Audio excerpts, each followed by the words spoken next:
Philadelphia. I'm Bruce Buffer. It's time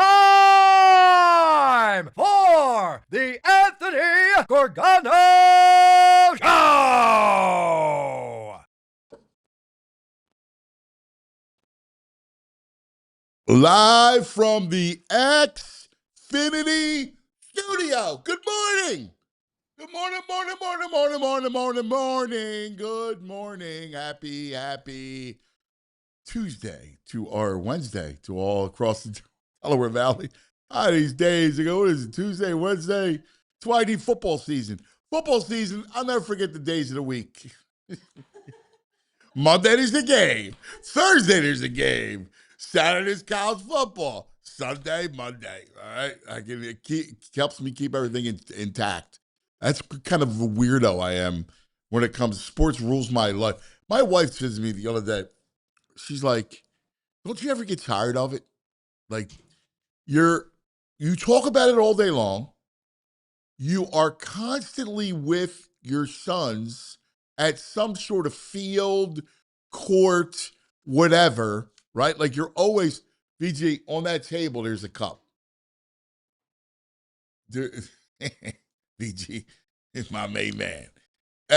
She's like, aren't you getting tired of it? Like, don't you get tired of talking about it, the game? Like, she came in and I was on the phone with somebody and I was talking, don't forget a lid. And I was talking about it. There's lids over there. No, there's got to be a cup over there. There's no cups? All right, whatever. Let me tell you something. She's listening to me talk. This was a guy in the league, football, in the NFL. So I start like, I get off the phone. She's like, you're always talking.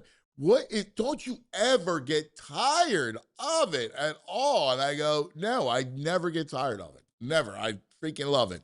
I can do it 24/7. I do it 24/7, and I love every second of it. Anyway, I want to bring it back home last night. We got the game 4 of the NBA Finals tonight in New York. And Jules, do me a favor. See the stuff that VG sent you about all the mayhem in New York. So Monday night was insanity up there. Listen, New York, it's a huge city, right? Like, we understand it's the biggest city and stuff happens. But it was like mayhem in New York City. Spurs fans are getting jumped, getting beat up, right? Anarchy in the streets. Like, it was wild. I mean, just wild stuff. And I'm always saying this and bringing it up because if this was Philadelphia, all holy hell would break loose. It's Philadelphia. Because they do, look.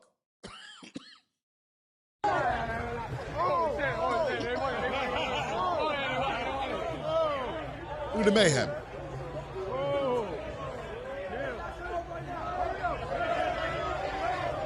Anarchy.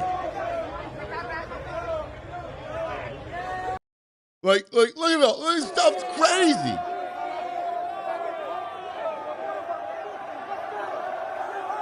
Hide behind the police. Yeah. If I was wearing a Spurs jersey, I would be hiding behind the police too. Look at it. Ridiculous. It's crazy. But if this is Philadelphia, imagine what we're getting castigated on all the national shows. Look at the hooligans. Look at Philadelphia. The Visigoths have taken over the city. Like, I mean, one after another, it's Philadelphia. This is New York.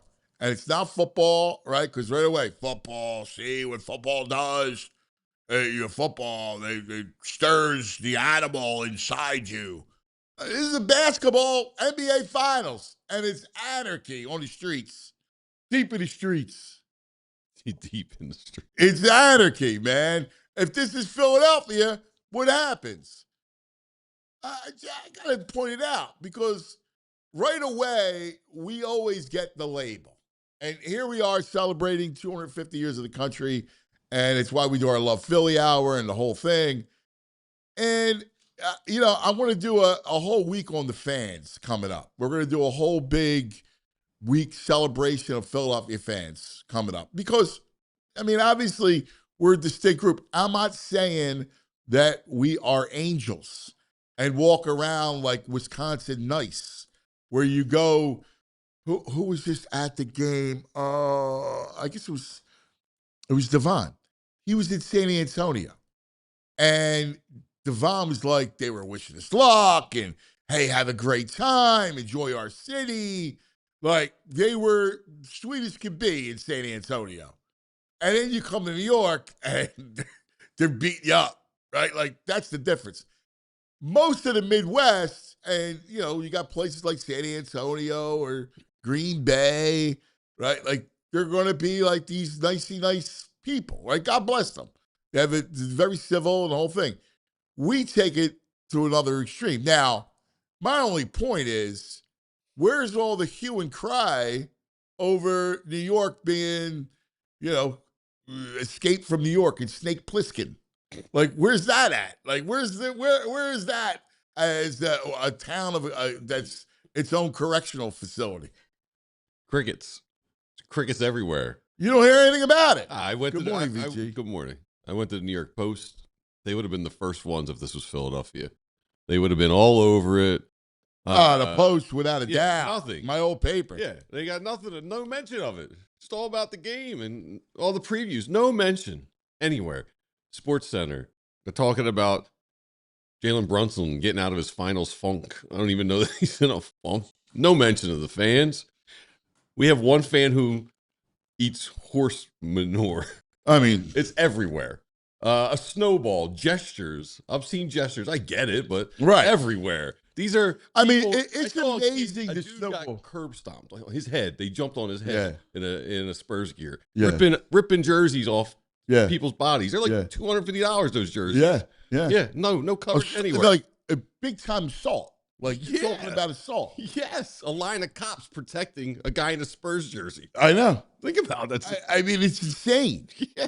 It is insane. Now, again, was that dude a freak, doing what he did, eating the horse poop? Sure. We get it. Like, it's out there. But it would have been a lead story. He's a knucklehead being a knucklehead. Right.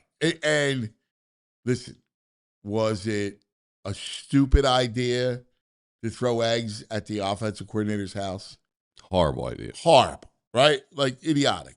And so I get why that makes the news, but you just can't paint Philadelphia in that light when it's all anarchy and havoc and pandemonium in the streets of New York. Weird how when it happens in the city where all the media heads who control the messaging, they just a blind eye to it in their own town. Unbelievable. The president is there. Yeah. There's it's the zoo of all zoos, right? And nothing. It's wild. That's just two. Like my buddies at the New Wave yesterday afternoon were like, "You see all these videos, just flood them." It's like we could spend a half hour watching videos like that. Yeah, because everybody's it's all. Yeah, and there's people with Knicks gear on filming it and laughing. Like, it's not just one or two. They got this whole here's the other thing: the weird tribal mentality. The weird part of our society is that we're often willing to film a crime being committed, like something horrible where guys getting beat up or this and that, instead of intervening and helping the guy out. Got to get that content. You got to hope your video goes viral and you get a few more followers. Like that's bleeped up. It really is. It's completely messed up. Yeah. That the first thing you think about is, let me record it. Right. That's the first thing you're thinking. Yeah. Not as a human being is getting pounced. Not to go help. Yo, guys, come on, leave the guy alone. What sense do you see like someone's head getting curb stomped and you're like, yo, what are you doing? Yeah. What are you doing? You're just wearing a jersey. Yeah, it's crazy. And they go everywhere. No one's harassing Knicks fans when they go in, and no one's beating up Knicks fans in any other locations. And they travel. They like us, the Eagles fans. It would be interesting if the Sixers were actually good. Mm-hmm. It would have been interesting when they try to take over Mother's Day. We need like a battle royale of Knicks fans and Eagles fans because they have to be that. Yeah. It's got Knicks fans, Sixer fans. I might give the edge to the Knicks fans, but Knicks fans, Eagles fans. No way. I don't know. No way. Over Eagles fans? No, Knicks edge over Sixers fans. Like if those two crews at a game, the Eagles fan mentality is something different. Well, the 6-man. Like the Giants fans, you know, that wouldn't be a fair fight. Eagles fans versus Giants fans. No, and having worked up there, fans they're versus Knicks a very fans. erudite football crowd. Right. You know, they have that. Yeah. But no, Eagles fans and Knicks fans. Yeah, that's a boy battle royale. I want to see. Right. Eagles fans win that. Yeah. Eagles fans. I'm sorry. I don't care what anybody says. Nah. Because a lot of those guys talk tough about. Listen, those boroughs are no joke. They're very similar to like our neighborhoods. Mm-hmm. Only they're bigger. Far larger. Right? Yes. Like Brooklyn and the Bronx and Queens, I've been in those boroughs, right? Like they're no joke, right? Like they're legit. But that's kind of that's the same kind of East Coast mentality. Oh yeah. Like there's sprinkle some Boston guys. Forget Manhattan. Manhattan's only, like, despite what happened, Manhattan's like its own island, and it's its own thing, right? It's the capital of de facto capital of the country, right? Media, you know, business, money. I mean, rent's like $5,000 for a studio. Like, normal folks can't live there. Right. It's not like, you know, it's Lower Manhattan, and you're, you know, back in the day, or it's what was that neighborhood? It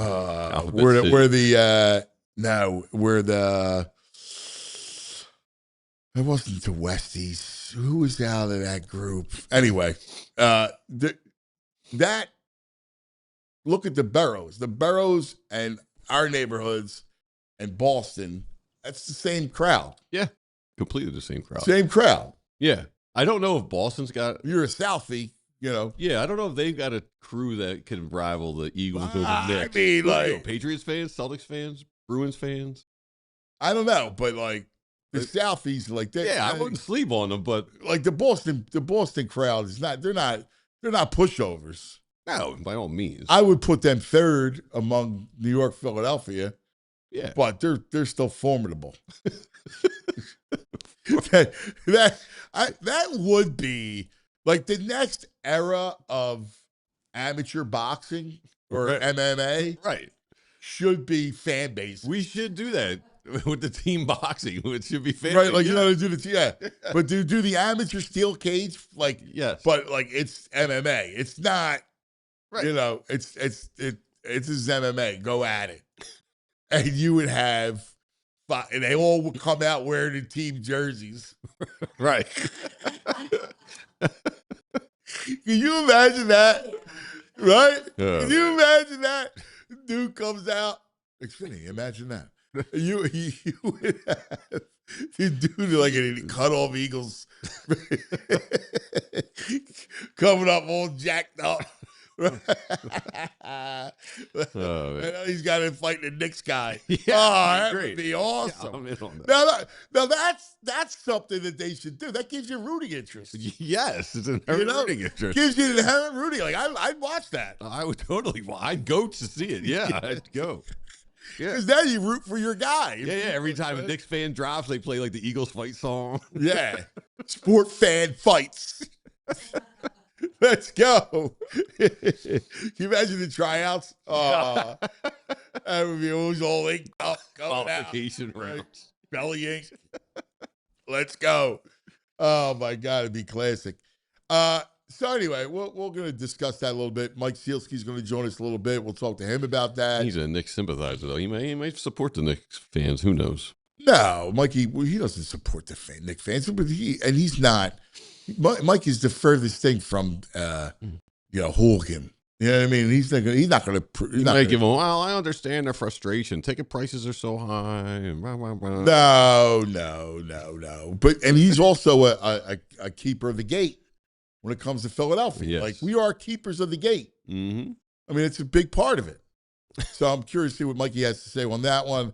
You like this? I wear my cute shirt today. Go ahead. Tell him the story. Oh, man. We were hanging out after the show yesterday, and Ben, who works here, goes up to Anthony and says, "Oh, that's a cute shirt." Where- Ben's my main man, right? I love Ben, right? So he hits me with, "That's a cute shirt," and I thought he was mocking me. Yeah. Yeah. Right?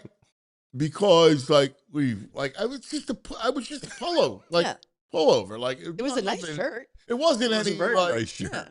but he said that's a cute shirt, and I thought, and I'm looking at the color. I'm like, what's with the color? It goes red. Like, what's Yeah. Like I don't know. And I'm looking at him. Notice my reaction. You were flabbergasted. Yeah. You He was stunned. stunned. Yeah. You had no idea, because I thought you were going to give him a shot. And I was like, he's not even reacting. He's like paralyzed. shocked, yeah. His brain's like, this So was dude just I. said, I got a Though. I cute was like, shirt what on." did you just say? Well, the reason why was because I'm thinking, wait, is this shirt at all? Like it wasn't, something crazy. Wasn't blousy. It wasn't coming down like big V. That thing where the chest is out. Yeah, It wasn't anything like that. No. Like it's a normal shirt. Yeah.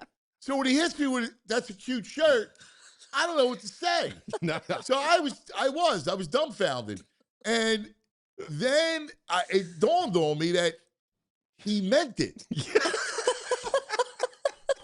Yes. And then I was like, "Oh, all right," like because I don't know. The Football word, guys don't like to wear cute stuff. right? Like, Come on. I don't even like to wear cute stuff. I mean, cute is for kids, right? I Like, agree. it's a cute little outfit on her or Yeah, him. yeah, I don't yeah, know. yeah. But like saying that to a grown man, I don't know. No, not a meat. No, he meant football. and he guy. meant it in a nice Nice spot. way. Yeah, he wasn't mocking you. And then our reaction messed him up. Right. He started laughing, like, he gets nervous and he starts Yeah. laughing. And Ben's laughing, and I'm going, like, he's like, well, what's wrong with saying it's cute? You telling your friend you got a cute shirt. There's like, I mean, I can't say there's anything wrong with it. There's but not. Just, it's just an odd choice of words. And Ben, especially you of all people. Out of everything to say, too, it's just, yeah.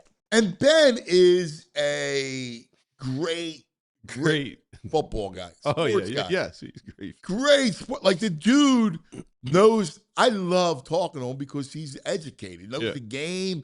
Like we go next level with the sport. Like he's a next level guy. Like I don't respect many people's sports opinions. Mm-hmm.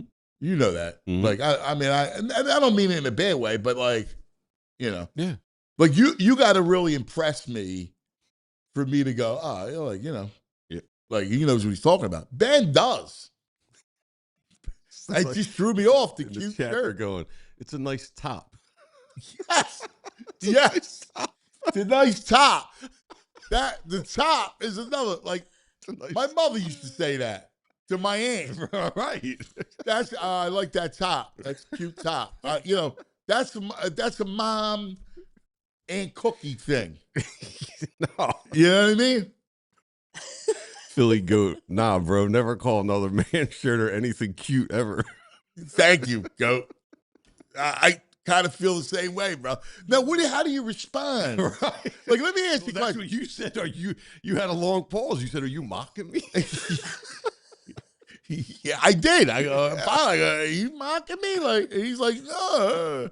Now, Philly goat, how do you respond if he's being sincere about it and he's a nice kid? Right. Like, you don't want to, like, I don't want to step on a No. ladybug. Someone compliments you. You gotta. He's right. Yeah. I mean, You just gotta slowly, gently educate them that that's not a great choice of words. yeah.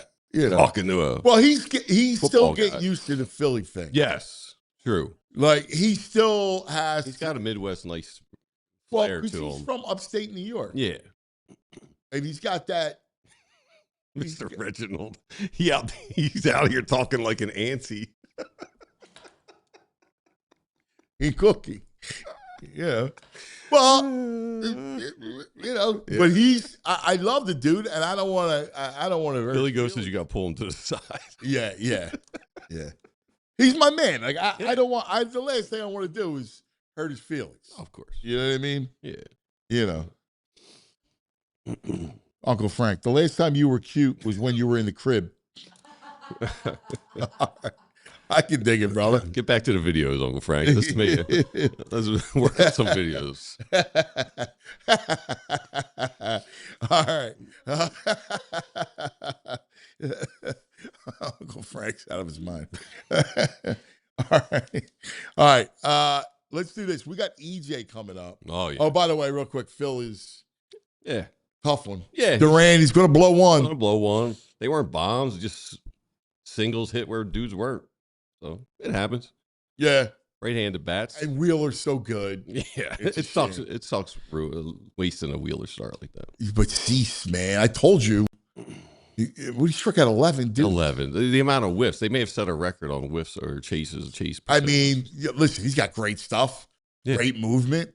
I told you it was going to be. It's his first game back, too, right? Yeah. He missed a couple of weeks. But what are you going to do? They're saying Uncle Frank skips leg day. I bet Uncle Frank was a breathtaking baby. Uncle Frank skips leg day. Rude vibe. Oh, my God. Oh, the chat on fire early. I love it. I love it. All right, let's take a quick TO. We'll come right back and we'll talk to EJ. Practice. Yeah. Oh, everything you hear is good. Offensive line guys happy. This offense is going to be proven. How about it? Yeah, I think we're in for a very nice surprise. Yeah, a lot of misdirection. They're all tall. Even I don't know what defender. He's like, oh man, where you guys see this offense? Like they're just seeing it for the first time. The defense. You know what's nuts is that we had to wait all this time to get a creative offense. Like, what was Kevin Petullo doing?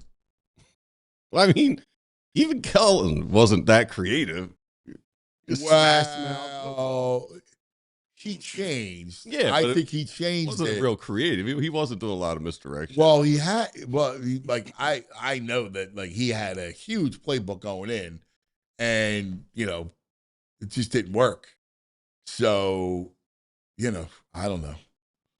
Yeah, he had it. Now again, that Jalen and that O-line. I mean, the whole offense was different. Mm-hmm. So now I think they're the perfect time for that.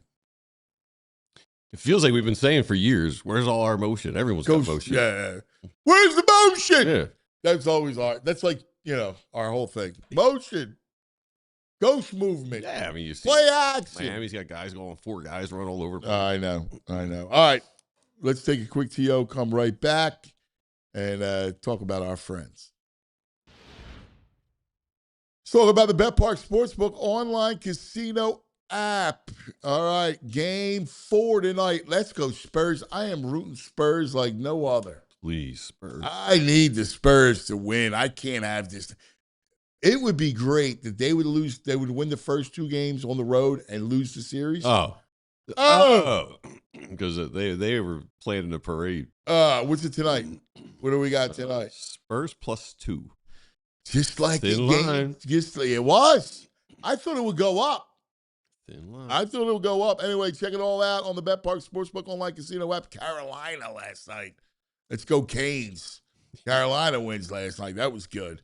All your baseball, all your casino games. Make your downtime fun time. BetParks.com has all kinds of great deals for new customers. BetParks.com is how you do it. Got to be 21 in PA, New Jersey, Michigan, Maryland, Ohio. If you have a gambling problem, call 1-800-GAMBLER. Let's talk about Xfinity. Xfinity, the 5-year price guarantee. What if you can have reliable and intelligent Wi-Fi and keep it the same price for 5 years? That's what we call the Xfinity 5-year price guarantee. Wi-Fi that makes everything in your home work together, that finds and fixes problems before you even notice them. Super intelligent Wi-Fi with a 6th sense that lets you stream the game even when the whole family's online. All your devices working in perfect harmony for 5 whole years. Best part, no annual contracts, no hidden fees. Xfinity's best equipment included. Take it from me, a lot changes in 5 years. Championships are won, records are broken, dreams go bigger, but your Wi-Fi should stay reliable. The price should stay put. Lock in your price. Unlock the possibilities with Xfinity. Learn more, Xfinity.com. Xfinity, imagine that. Flex plans only, restrictions apply. Now, what did they say? Uncle Frank is getting roasted. Uncle Frank's getting roasted? Uncle Frank put his feet in a dehydrator. Uncle Frank was like Benjamin Button, but he never got younger.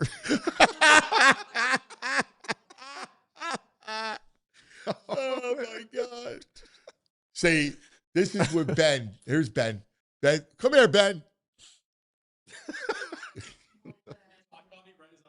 Yeah. What's up, brother? So the chat, we were talking, VG. Well, we were talking about the cute shirt thing yesterday. Yeah. Yeah, come on in. No, it's not. We love Ben. No, you don't. No, you don't. What did I just do? Did I sing his praises? Sang your Yeah. And did I tell you what What a great football guy you are, the whole thing? I have a football question for you. Oh, good. Yeah. All right, Well, good. after you. In fact, when Nick's going to come in and do this soccer, you should come in with Nick. Okay, all right. And then we can mix soccer. Yeah, sure. All right. Whatever you need. The cute shirt thing was only like you. Yeah, were I was being just sincere. messing with you. Oh, you were just messing with me. It was a fine shirt, but like. Yeah, but why did you pick? Yeah. You did not mess with him. But it's not like I would actually be like, yo, that's a really cute shirt, dude. You like, say really cute shirt, dude. That's You said, yo, it's a cute shirt. yeah, it's a cute shirt, and then you got Yeah, but- really young, and then you got really uncomfortable and left the office, which was funny. Well, I got uncomfortable. I was quiet. I had to leave, but I was quiet because I didn't know how to read that. Like Someone says I got a cute shirt. Yo, thank you. You anti-Ben. I don't. Is that can't Your be it. aunt would say that's No, like your aunt would say that's a cute shirt. Yeah. Oh, okay. I got it. You got it. Yeah. Okay. Yeah. Yeah. Okay. Yeah. Yeah. All right. Cool. All right. Is that all you needed? That's all. Yeah, okay. All right. All right, buddy. Let's go to EJ Smith on the Xfinity mobile call-in line. Give me that E, give me a J. Give me an EJ.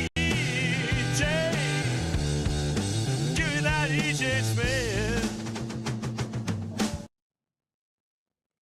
Hello, EJ. What's going on, guys? I like the shirt. I don't know if I would call it cute. I'm not Right. sure I've used it as a right. descriptor. You don't go cute. He said he wouldn't go cute. Do you? forbid you call your boy's shirt cute.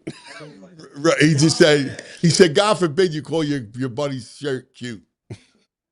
I mean, Yeah. listen, they're different generations, I guess, you know? Yeah, Maybe it's a generational thing. I don't know. I know. I gotta ask Tocken if one of his if one of his players came in and go, "You got a cute shirt." Oh man, Jeff from DC to chat wants us to tell you he thinks your hat's cute. I'm gonna call my dad up after this. Be like, oh, I saw those shoes you were wearing on Sunday. Those are some cute shoes you got there. I'll see how I that can one see goes. your father, football coach, the whole nine. Cute shoes. Oh man. It's funny. Like you start to think about stuff, Oh, like, man. and it's the truth. Like your father, like that, especially that generation, would be like, "What?" Like that's something that your aunt or your mother would say. You know what I mean? Yeah. Honestly, a younger version of my dad might fight somebody for saying something like that. Tommy Yao says, "Sweet blouse, bro." All right, let's get down to business. He's a cutesman. He is the cutesman. Yes, that's great. Chat on fire. Billy Goat again. Chat on fire. All right, tell me about practice. I love practice.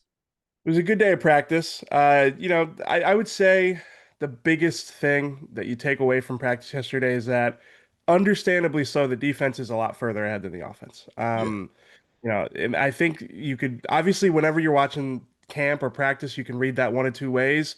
I think it's pretty clear that one group is learning a new system that they're excited about, and you can see the glimpses and you can see how different it is. But in general, like if you're going off of the play, I mean, there's definitely more splash plays from people like Reek Woolen. He had a really, really good day.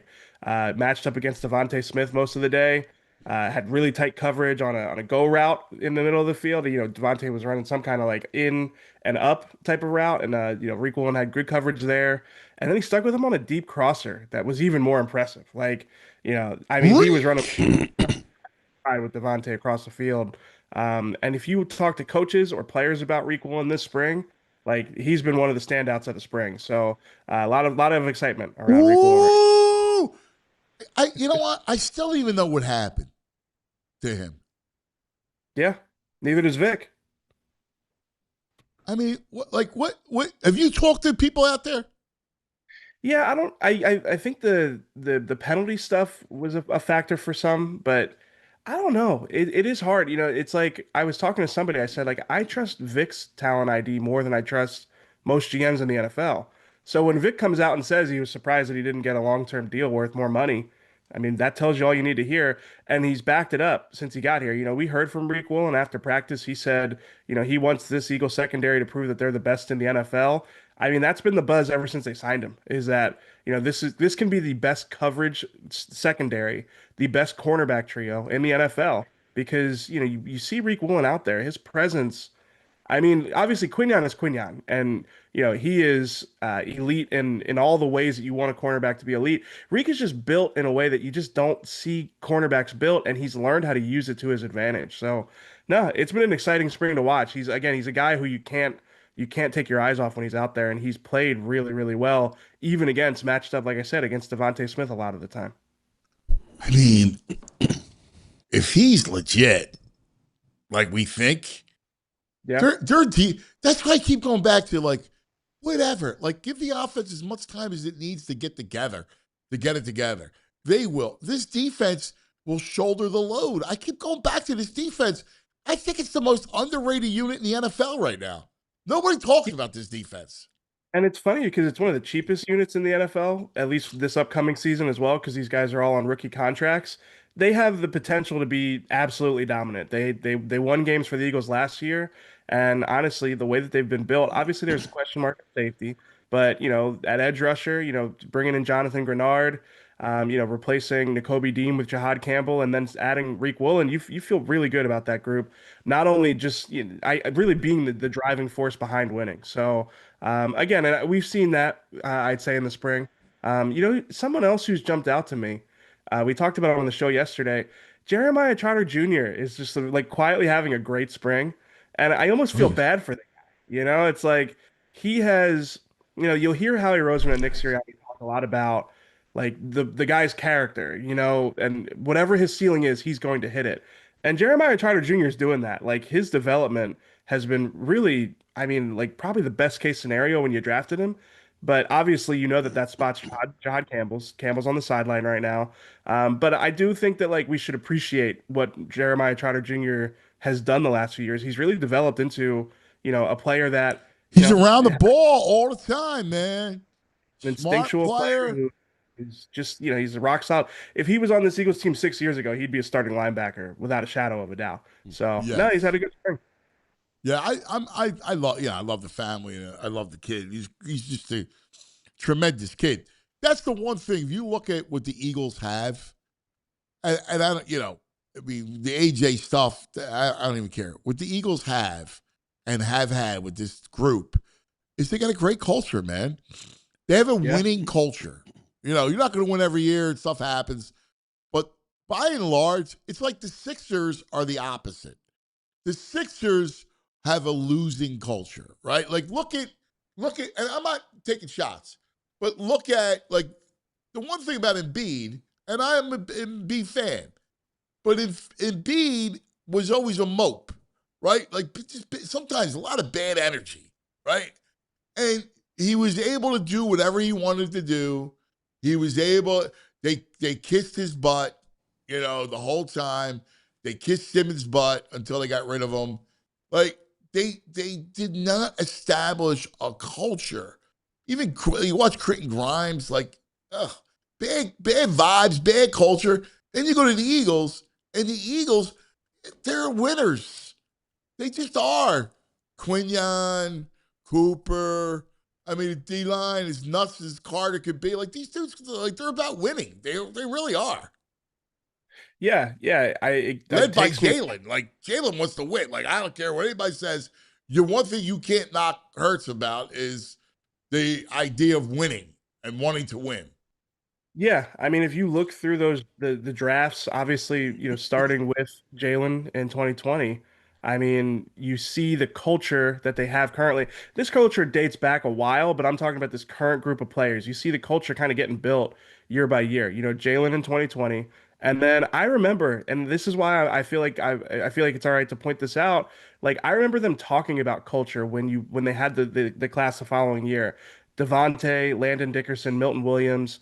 Those three guys, especially Devontae and Landon, I remember them talking about those guys being able to step in and, occupy leadership roles on a young team or a team in transition. And then the next year you get Jordan Davis, you get Nakobe Dean, and Cam Jurgens. And then, the year after that, you feel comfortable adding Jalen Carter to it because you have such a strong nucleus there. So, again, being in a lot of Eagles post-draft press conferences, you'll often hear them talk about the guys like Jeremiah Trotter Jr., like Jalen, where it's like, whatever this guy's ceiling is, we know he's going to hit it because of his work ethic.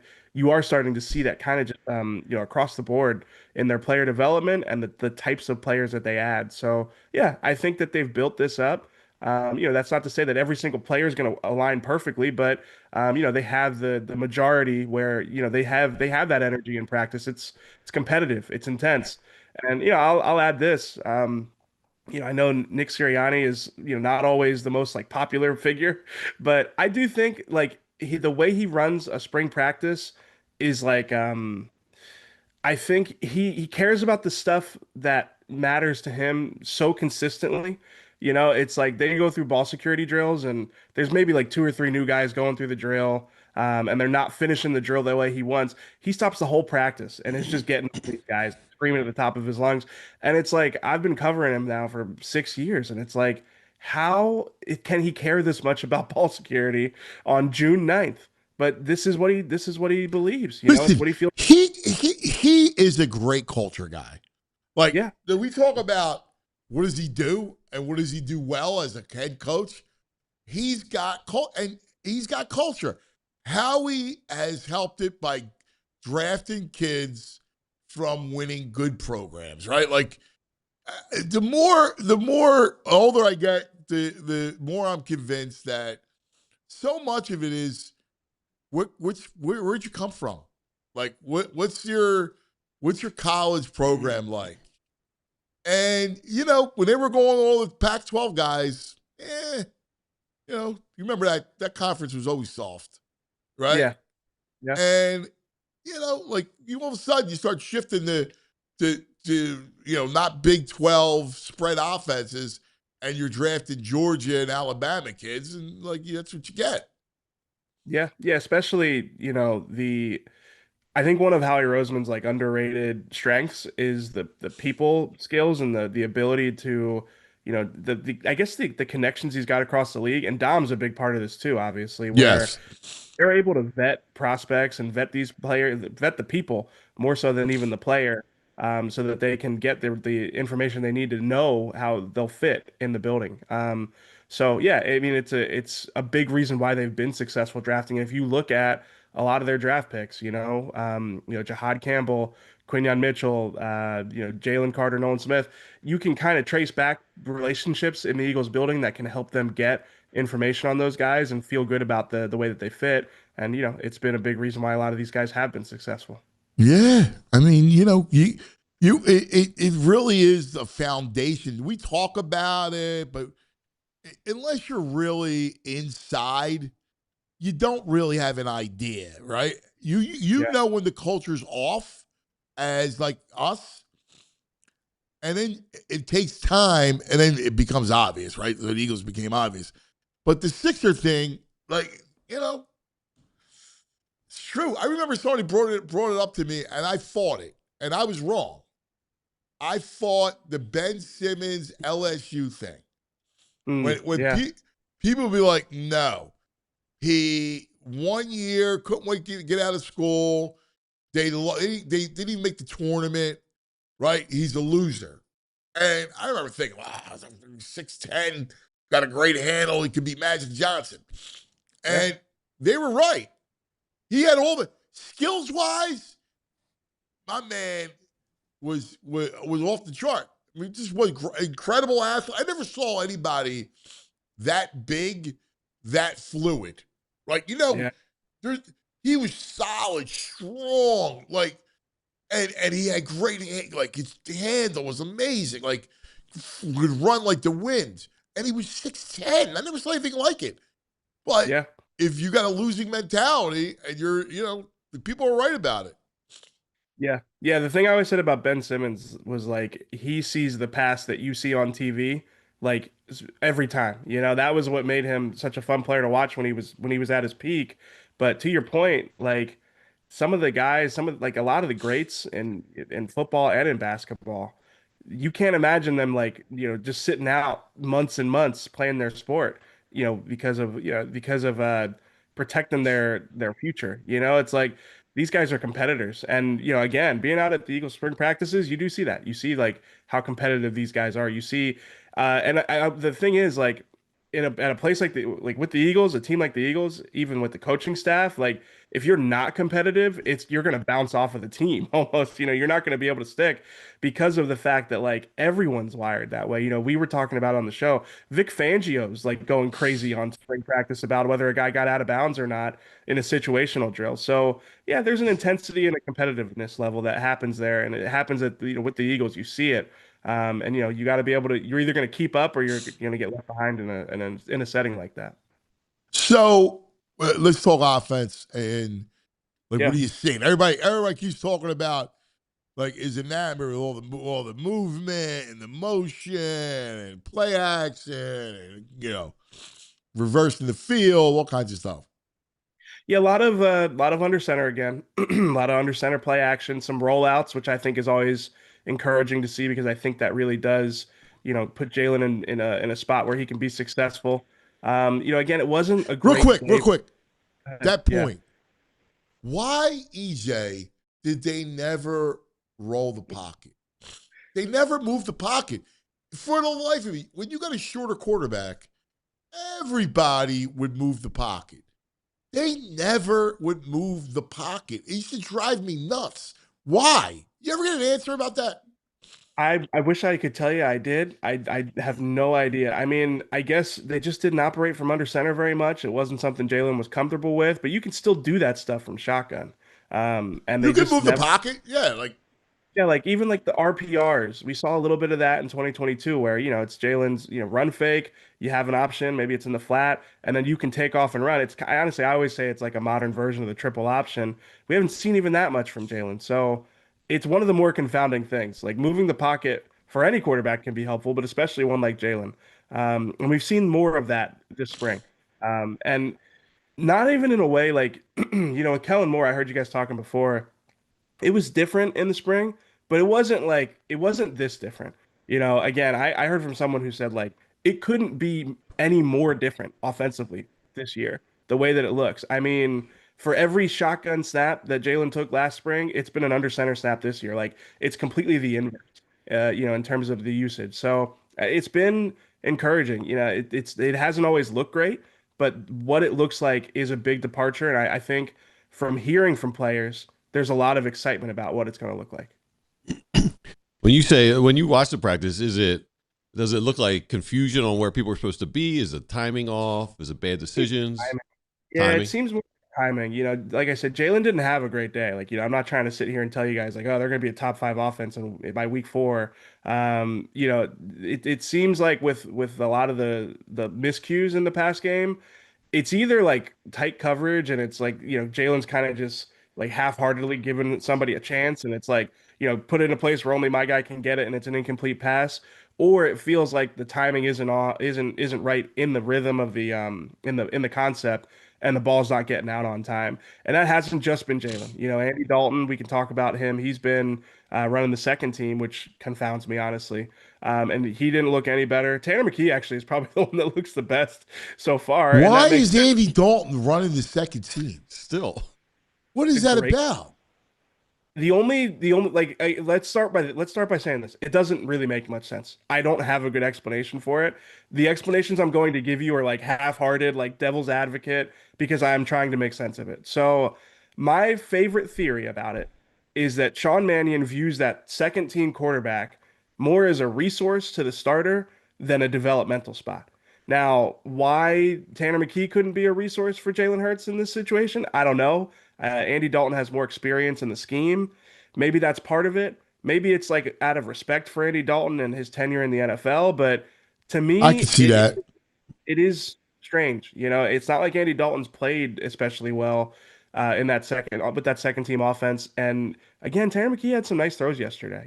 He is who he is. He consistently gets the ball out on time in rhythm. So it's been one of the more surprising things of the spring. It does it have a tangible effect on the Eagles, bottom line in week one? Not necessarily, but yeah, it has been a strange one to see Andy Dalton consistently. We've been there 3 times now. He's been the number 2 quarterback in all 3 practices. That's weird. I don't know. That's bizarre. Maybe they've been alternating days, and the days we're not there, Tanner's been with the 2s. But I mean, again, we've been there 3 times, and we've been there on different, different. Like it's not like we've constantly been there on the first day of the practices. Like we've been Right. there day 1 or day 2. So you would have thought we would have seen them flip at some point. So good. I just had a question because we've heard a lot of talk about being high on Drew Kendall, and I guess he wasn't involved in the team drills yesterday. Is that just an injury? Yeah, he wasn't a part of team. He did individual work yesterday, but yeah, he's I don't know what the injury is, but he's been hurt. So yeah. All right. Listen, it's going to take time. Like it's going to go through camp into the season. Like, I mean, I can't stress enough that we have to have patience with this offense. It's just too complicated. It's too much of a change. You just said it. It's the more drastic change ever, right? Like, yeah. So with this offense, you got to give it time. Yeah, I completely agree. I don't think it's going to look perfect week 1. And I think the important thing is that it seems like everybody's really bought into it. And even like you might say, oh, well, it's the spring. There have been years where we've heard from Jalen Hurts and he's not been nearly as bought into learning a new system as he is now. Lane Johnson, we heard from him yesterday, really, really bullish on this game. He says he's been watching he called it the Kubiak-Shanahan system from afar his whole career. He's been envious of it. He's been envious of what those offensive lines are asked to do, how it's a little bit easier of a job at times. I think Lane, I mean, if it's the Lane Johnson we all know, I think he's going to look great in this system. He's athletic enough, he's strong enough. He'd be great in any scheme, but I think that this one, I think that there's like some legacy building that Lane could go through playing in this system finally and showing like at 36 years old, as an outside zone, wide zone system, the tackle at the point of attack, he can do that too after a long career in an inside zone system. So, it was good to hear from Lane for a lot of reasons, but yeah, it got me thinking about, I do think he's a big beneficiary of the scheme change. And he said he's really, really excited about what it's going to look like with Mannion calling plays. All right, I got an answer. Okay, what's up? Tanner is dealing with an injury and getting stronger. Okay, there you go. That's good insight by you. I appreciate that. Now I know. Because yeah, it's been weird. Yeah, I appreciate that. Yeah. Yeah, now it makes sense. Like because working him back in. Yeah, makes sense. Now that completely makes sense. All right. Okay. Good to know. Yeah. Cleared that up. That's why people got to watch the show, right? Hey, when you can I get back to Trotter? Is he looking good enough with Campbell injured? Does that kind of make Campbell expendable in a Crosby possible trade? The thing with Campbell is that his ceiling's way higher. I mean, we saw it last summer. Like Trotter had a good camp last summer too. But there's just certain limitations that he's going to have just from, his physical tools are not what Campbell's are. So I think they'll always have a much longer leash for Campbell than they will with Trotter. But you never say never. This time last year, even in training camp, when we talked about Nakobe Dean, it was like, oh man, he's going to get Wally pipped, poor Nakobe. And then Nakobe came in and took Jihad Campbell's job midway through the season. So you never know, but I do think the Campbell's going to have a really long runway because of the physical traits that he has and the ceiling that informs. I think he deserves that. I think it makes sense. I mean, it's not like Jhoan Campbell played poorly when he's played. So I think, he's still the leader in the clubhouse. I don't think he makes him expendable, but you feel really good about Trotter as the backup there. You feel good if he's got to play a stretch of games. Yeah, this is something you could dive into. When you're installing this kind of offense, right? Like, how much are they going with levels first, right? Because you got your run game, and I heard that there's a lot of the throws are short throws. Oh, for sure, yeah. And so because of that, is that you're kind of working your levels first before you expand it? Yeah, it makes total sense. I mean, it is like, I don't think that Sean Mannion's like install process is dictated on making sure that there's some fireworks on June 9th. It's definitely Well, no, but I like the idea of, what's a great story is, how do you install a completely new offense, right? Dribs and drabs, levels, right? Like little things that you're going to work on over and over and over, and then you're going to add to it and then add to it before so it would stand to reason that you'd see a lot of short stuff in the spring. Yeah, kind of building the foundation. And what does that foundation look like? It's a great question. So yeah. Yeah. Maybe you get Mannion. When you get Mannion, that's a good conversation piece. Yeah, absolutely. I'm sure. And honestly, as much time as sorry, I don't mean to give you assignments. This is like a writer's workshop. I love story pitches. So as someone who spent as much time as he has thinking about what this was going to be like, I'm sure he's got a lot of good answers on this. Yeah, because like if you're him and you can't wait to coach, right? Like you can't wait for this. So you can't wait. You've gone over this moment a million times in your head. It's like hoop, and now you have faces to the chessboard, right? Yeah. Like now all of a sudden the rook has a face, and now you go, all right. So I can only imagine when he took the job, he's thinking about Barkley, he's thinking about Lane, he's thinking about Jalen, obviously, but all this stuff, like, all right, now these are my chess pieces. Now how do I install this thing correctly? Yeah, and I mean, the opportunity for him, like you think about it, when he was envisioning what it would look like, I'm sure it wasn't as talented a group as he's inheriting now. Now, obviously, they struggled last year. There's a lot of talent. Yeah, man. I mean, it's going to be I think it's a fun thing, especially I'm excited because you got the defense to lean on. Like, I can't stress that enough, that you can lean on the defense while they're working through this stuff and while the install process is happening. Yeah. I mean, like, to me, again, that's why when I think about like, oh, the defense is further ahead than the offense, I think that that's totally understandable, totally fine. And I think you can look at it more like, we led this segment talking about Reek Woolen. I think you can look at it more as a positive for the way the defense has looked so far and really the goals that group has. Again, like Reek Woolen saying they think they're the best secondary in the NFL. Jalen from him yesterday. He mentioned, the attention to detail that he has coming into this year is so much greater than where he was last year. So there's a lot of like, it's crazy to think about how successful the defense was last year. They could be better just because they are a young group that is still improving. Yeah. Let's go, dude. That's our kind of football, brother. I got one more thing for you. Food for thought. So Jalen Carter was present for mandatory minicamp, but didn't participate in team drills. He just did Indy. Is it the shoulders? Is it like a hold in? You got to get you back on the phone here.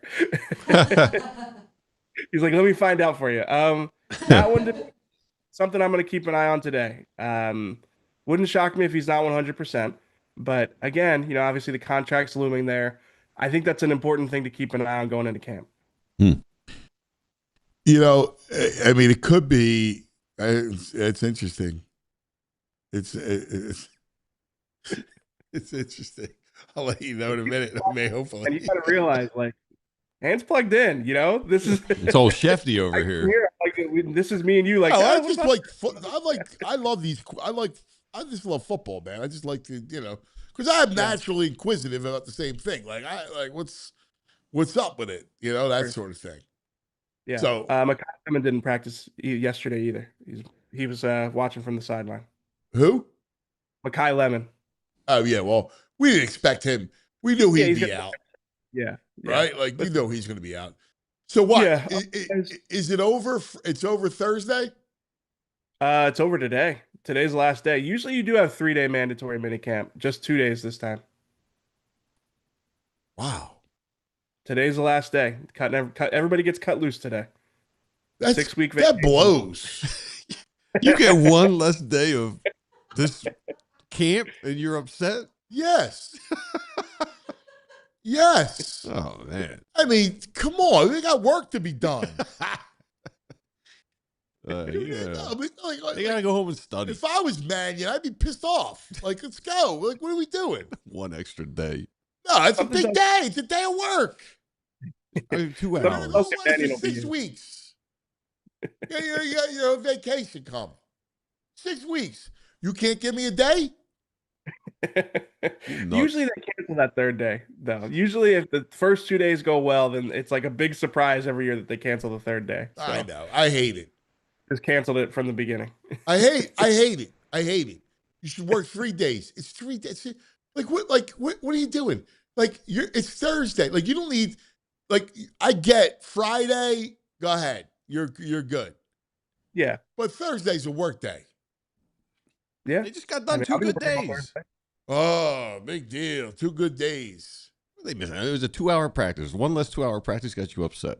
Yes. What are we trying to do? We trying to win? Not in June. Yes, that's what That's it when starts. winning happens. Winning That's happens when in it June. starts. Yeah. Right, EJ? I mean, listen, like I said, it was an intense practice. I think there is an argument to be made that this is you're laying the bricks, laying the foundation. What would your father say? My dad would definitely have him out there in trash bags, running in the 100-degree heat. So It's not even that hot out. it wasn't. It was a nice day yesterday. Yeah. Not even hot. Like, come on, man. It's humid out there. Oh, It's real humid. soupy out there. Oh, Yeah. stop. It's unusually humid. Oh, God. That's ridiculous. Mm. That's ridiculous. All right, well, Maybe next time you if I see get an answer, I'll let you know. next time you see So I'll be watching this to find out what's up with Carter. when you see Fangio, can you let him know the jacket or shirt he's wearing is cute? Next time you see him, see how he reacts. Yeah, I'm not putting my life in my hands for that one. You can send Ben down. He can do it. Where is he? Where's the cutesman at?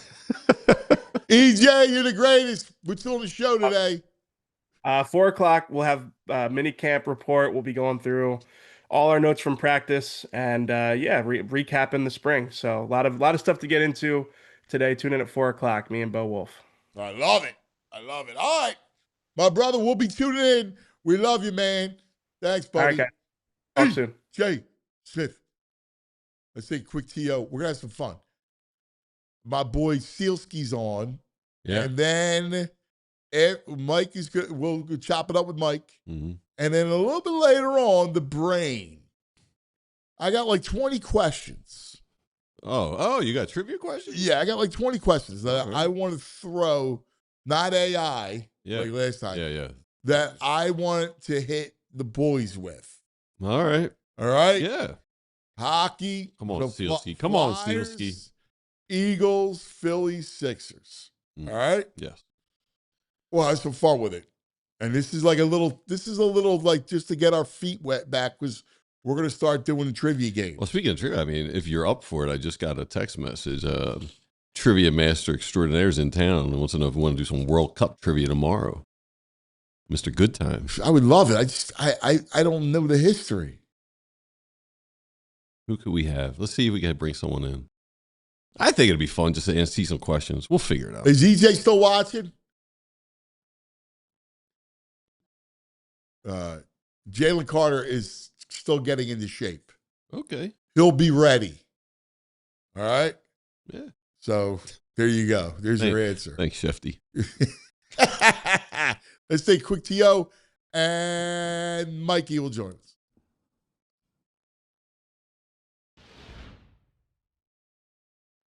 Oh, what do we do? We usually review. These are videos. Oh, I'm sorry. Usually the second break is. I'm ready to go. No, I got it. Dick's Sporting Goods, because I love Dick's Sporting Goods. I talk about it all the time, right? Baseball games happen in our backyard. Summer sports officially underway. Whether you get ready to cheer on our squads or getting the kids geared up to hit the field, Dick's Sporting Goods, your one-stop shop for everything you need this season. Jerseys and fan gears to rep your teams, plus all the equipment, gloves, cleats, bats, balls, everything you need for whatever sport you're playing this summer. It's easy, too. Just stop by your local Dick's Sporting Goods anywhere around the area. Shop anytime, Dicks.com. So before the next game, whether you head to the stadium or just back with the kids on the field, get ready to play in tournament, make your first stop, Dick's Sporting Goods, because summer sports starts here. I'll tell you one thing that aren't cute: pests. No one likes pests. You know, cute roach. So if it's been a while since your last pest control service, this is a good reminder to get ahead of things before pests become a bigger problem. Our friends at Evans Pest Control are offering a welcome back deal for returning customers. If your home hasn't had a general pest treatment in the past 12 months, you're eligible for 5% off your next service. Just use the code RETURN5 when you schedule. All one word, RETURN5. When treatments lapse, pest activities tend to ramp up, especially with ants, spiders, rodents, bees, and other common household pests looking for a place to settle in and get comfy. So regular service helps prevent infestations before they start, and that keeps your home protected year-round. So if it's been a while, now's the perfect time to reconnect with Evans Pest Control. Use the code RETURN5 when booking your next general pest treatment and get 5% off as part of this limited-time welcome-back offer. Learn more at evanspestmanagement.com, MGNT.com. How about that? Get rid of those pests. It's a cute roach. Nobody ever said. By the way, speaking of like little nuggets, I think the Flyers, what's the Flyers' biggest need? Obviously a 1C power play help and a 1D, right? The biggest need is 1D, right? Power play. Yes. Keep an eye out for Quinn Hughes' name. What? So he's got one more year left on his deal. Right. So I could see something happening there. Yeah. I thought you'd be all chucked up. I think he was asking for a think trade. that's a possibility. Huh. All right. I mean, do. nobody be upset about that. 20, oh my God. If 26 years old. If you got Quinn Hughes, oh my God. That would be unbelievable. Yeah. Your biggest need is a power play. The power play's horrible, right? Yeah, he's okay on the power play. Yeah. He's a wizard on the power play. Top has a great relationship American with hero. him. So I think Quinn Hughes, man, keep an eye out. That would be awesome. That'd be ridiculous. That's like bringing Mark Howell. All right. I'm down with that. We got Mike. Sealski. Sealski,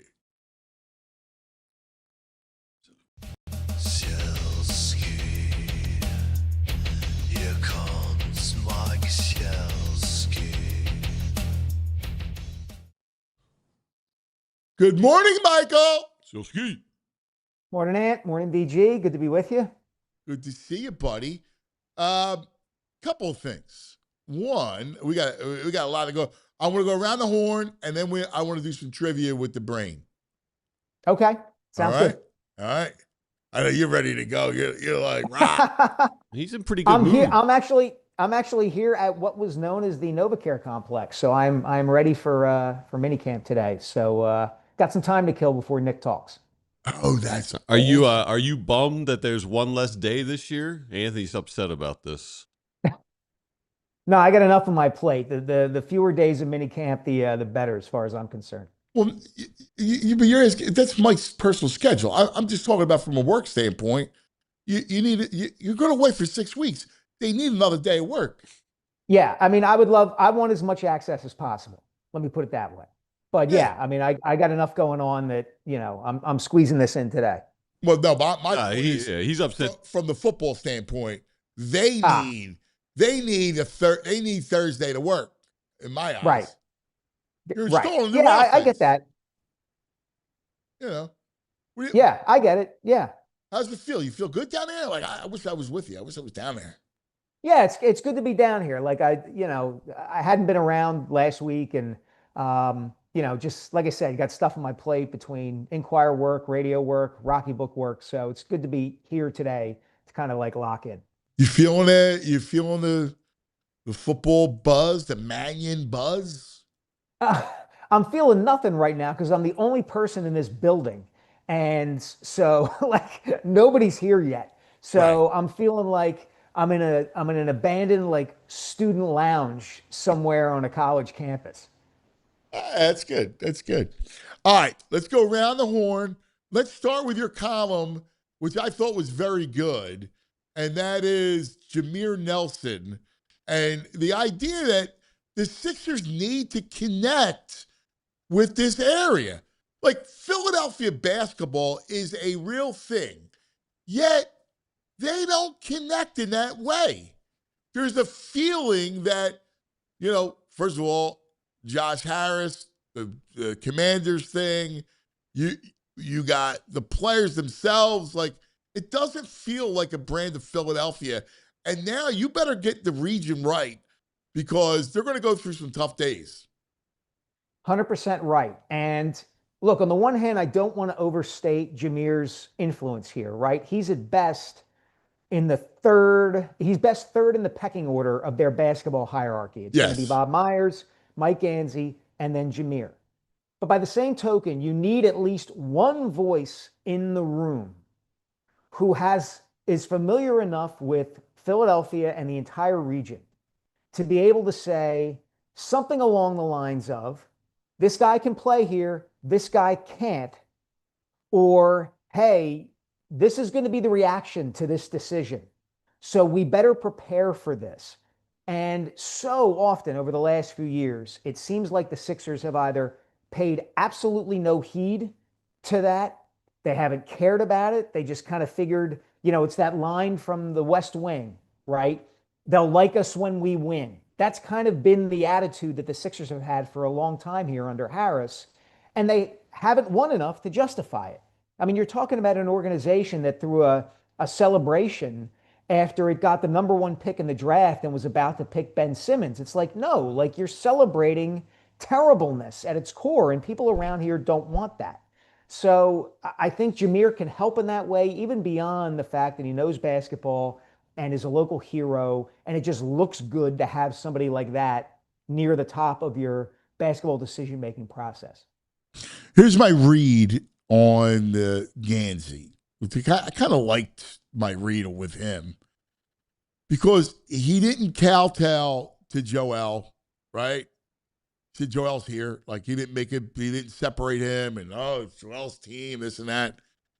He talked about the need for culture because the one thing, I was just praising the Eagles about the Eagles culture because I think the Eagles have great culture. They have a winning culture. You look at those players, they come from winning programs. I believe that they have a winning mindset. I don't believe the Sixers, that's been their biggest problem is that, look, and I'm an Embiid fan, but, I mean, his body language throughout the years, not good, mopey, whole thing. They've had a lot of non-winners. Harden, loser. I don't mean it in a bad way, but it is what it is. Like, he's got that mentality, right? Like, you sound like Dom Herrera. Like, he's a disgusting pig. I don't mean it in a bad way. He's the best Dom. Yeah. Dom's cousin, Joe Herrera, we used to have a pharmacy. And it was on 22nd and Jackson. And he was the Phillies pharmacist. Man. Like during the 80s, like I was growing up. And a lot of times he would have the guy like Boa. I met Boa at Herrera Pharmacy. Like all the guys, Schmitty would come over. And it was like this little pharmacy in South Philly. And it was like the greatest thing. Like Schmidt was there one time and we were all there and the kids are in the neighborhood. It was awesome. But that's Dom Herrera's cousin, Joe the pharmacist. So real quick, because we're going to do trivia in a minute.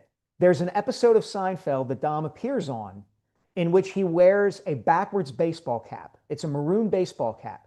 That cap is a Lafayette College basketball cap. And the reason he wore that cap in Seinfeld is because his best friend growing up was Fran O'Hanlon, the longtime coach at Lafayette, the great player at Villanova, total Philly and Delco basketball guy. Wow, that's a great piece of knowledge. He was opening for Jerry, right? Or he was exactly. Yeah, he's the prop comic. Yeah. Right. Yeah. Right. That's hysterical. But the culture, I think Gansey he's talking about, I think correctly, like they got to get a handle on the culture. Like you got too many guys. Totally. It's like I would not bring Oubre back. I don't know which one I would. I have a tough time with Oubre or Grimes. I probably have to bring one of them back. But like, if you look at these guys, they're just not playoff role players. You're watching playoff role players in these playoffs. Guys, ironically, a couple of them were here, but like those are the guys you need. I don't think Grimes or Oubre are role players, even though you probably have to bring one of them back. Yeah, I agree with you completely. This is a drum I've been banging since they lost to the Knicks 2 years ago in 2024. You know, that 6-game series where Maxey saved their bacon in game 5 and then they ended up losing at home anyway. You could see then that the Knicks had figured out from a player personnel standpoint who they wanted to be. And the change they had to make, as it turned out, was firing Tom Thibodeau and bringing in somebody like Mike Brown, because Tibbs was just grinding the main guys into dust, over the regular season, as opposed to Mike Brown using a bench and getting them deeper in time for the playoffs. But the Knicks knew who they wanted to be, and the Sixers had no clue.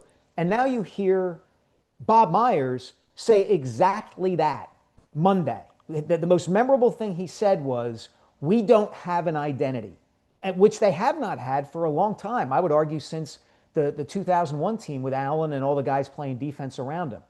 And I like the fact that Gansey said what he said Monday in this. It wasn't particularly exciting. He said at one point, "I just got here." But as Murph told you guys yesterday, I agree completely with what Murph said. He didn't come out and make any kind of promises that he wasn't going to be able to keep. He basically said, like, "Look, I just got here. We have a hand that we've been dealt, and I got to figure out how to play it. And that's okay. I'm tired of, and I think most Sixers fans are tired of, we're going to go star hunting, or we're going to trust the process, or we're going to play bully ball." They've been trying to quick fix this thing for more than a decade now. And it doesn't work that way. You have to know who you are culture-wise. You have to know what you're looking for. And then you have to go out and find those guys. And they haven't done that. And it was at least encouraging to hear them pay lip service to that. You know what's funny? Their best, the time when they actually had an identity was when they had the Euros. Remember when they actually, and they, they won one round, they lost to Celtics in the second round, I guess. Like it was good ball. Like it was like they had an identity of what you were. After that, you're right, they changed every year. Yeah, they've just been groping since Harris came in. And in fairness, they were kind of groping before that a little bit. They were just kind of stuck, right? Yeah. But with Ed Snyder owning a team, that the goal is, like, we want to win in any way we can. And with under Harris, it's been Andrew Bynum. It's been the process. It's been the Euros. It's been create the greatest starting five in the history of starting fives and see if we can ride Embiid and Simmons and Butler and Redick and Tobias Harris to a championship. And then it was bully ball. And then it was, we get James Harden and we're going to pick and roll people to death. And it's all like, guys, just get good players who can win, who play winning basketball.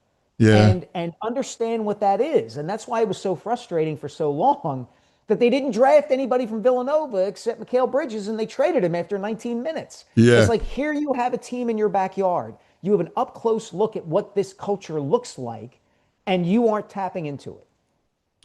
Yeah. The culture that Jay built, like all those guys bought into it. All those kids. And, and this isn't like, 1995, 2005. This is recent history that is playing itself out in the NBA Finals. The fact that culture that he built, they all subscribe to. Jalen Brunson becomes one of the great closers of this era. The heart is always a heart and soul guy. Mikhail's the same way. It's pretty impressive when you look back to it, and it's a Philadelphia thing. Yes, and look, the Knicks and James Dolan totally stumbled into that, right? They hire Leon Rose, they bring in the World Wide West power structure, they get Jalen Brunson, and they're off, right? I get that. But I pointed this out in the column too. As crazy as Dolan is, and as bad as the Knicks were for basically a quarter century, with the exception of a short period when Melo was there, the thing about Dolan is that he's a native Long Islander, and he feels it when that team stinks.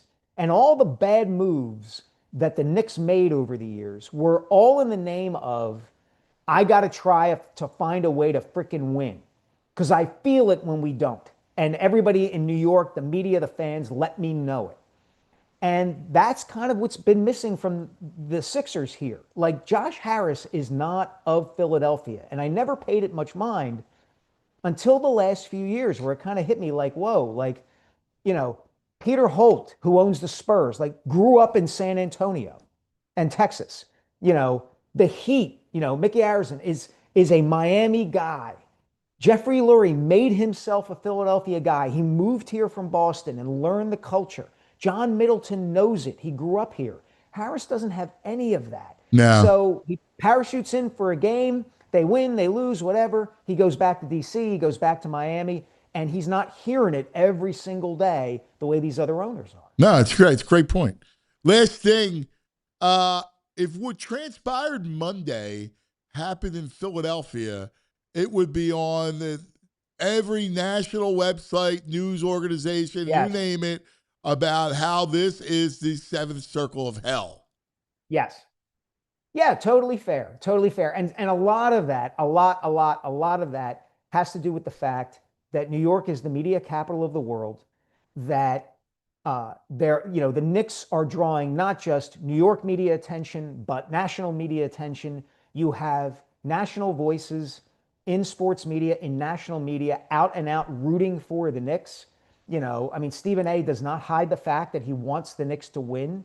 He's wearing his fandom on his sleeve, and none of those folks want to acknowledge what happened the other night. And look, when it comes to the Knicks, like, New York has a great Knicks fan base. They do. But you know what? Philadelphia has a great fan base for its teams too. And when those fans go over the line, it gets mentioned ad nauseum, and the same standard should apply to those idiotic Knicks fans the other night. All right. I told you to have that take. I appreciate it. I thought you might have a, Right. may defend them a little bit. Sometimes you can come off as contrarian and say they've been through a lot. The No, prices are a lot. this- They're frustrated they can't get in the building.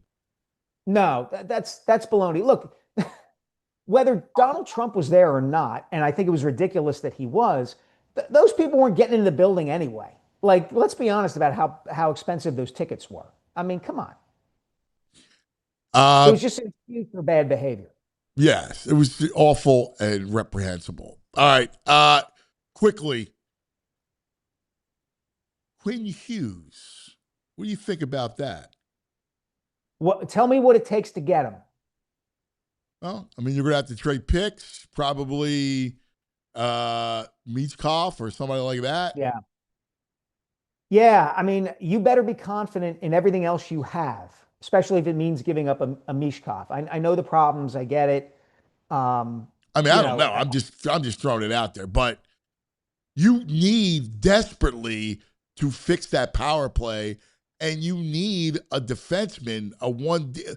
Like, almost it's not more than a 1C. You need a 1D. You got nobody to anchor that defense.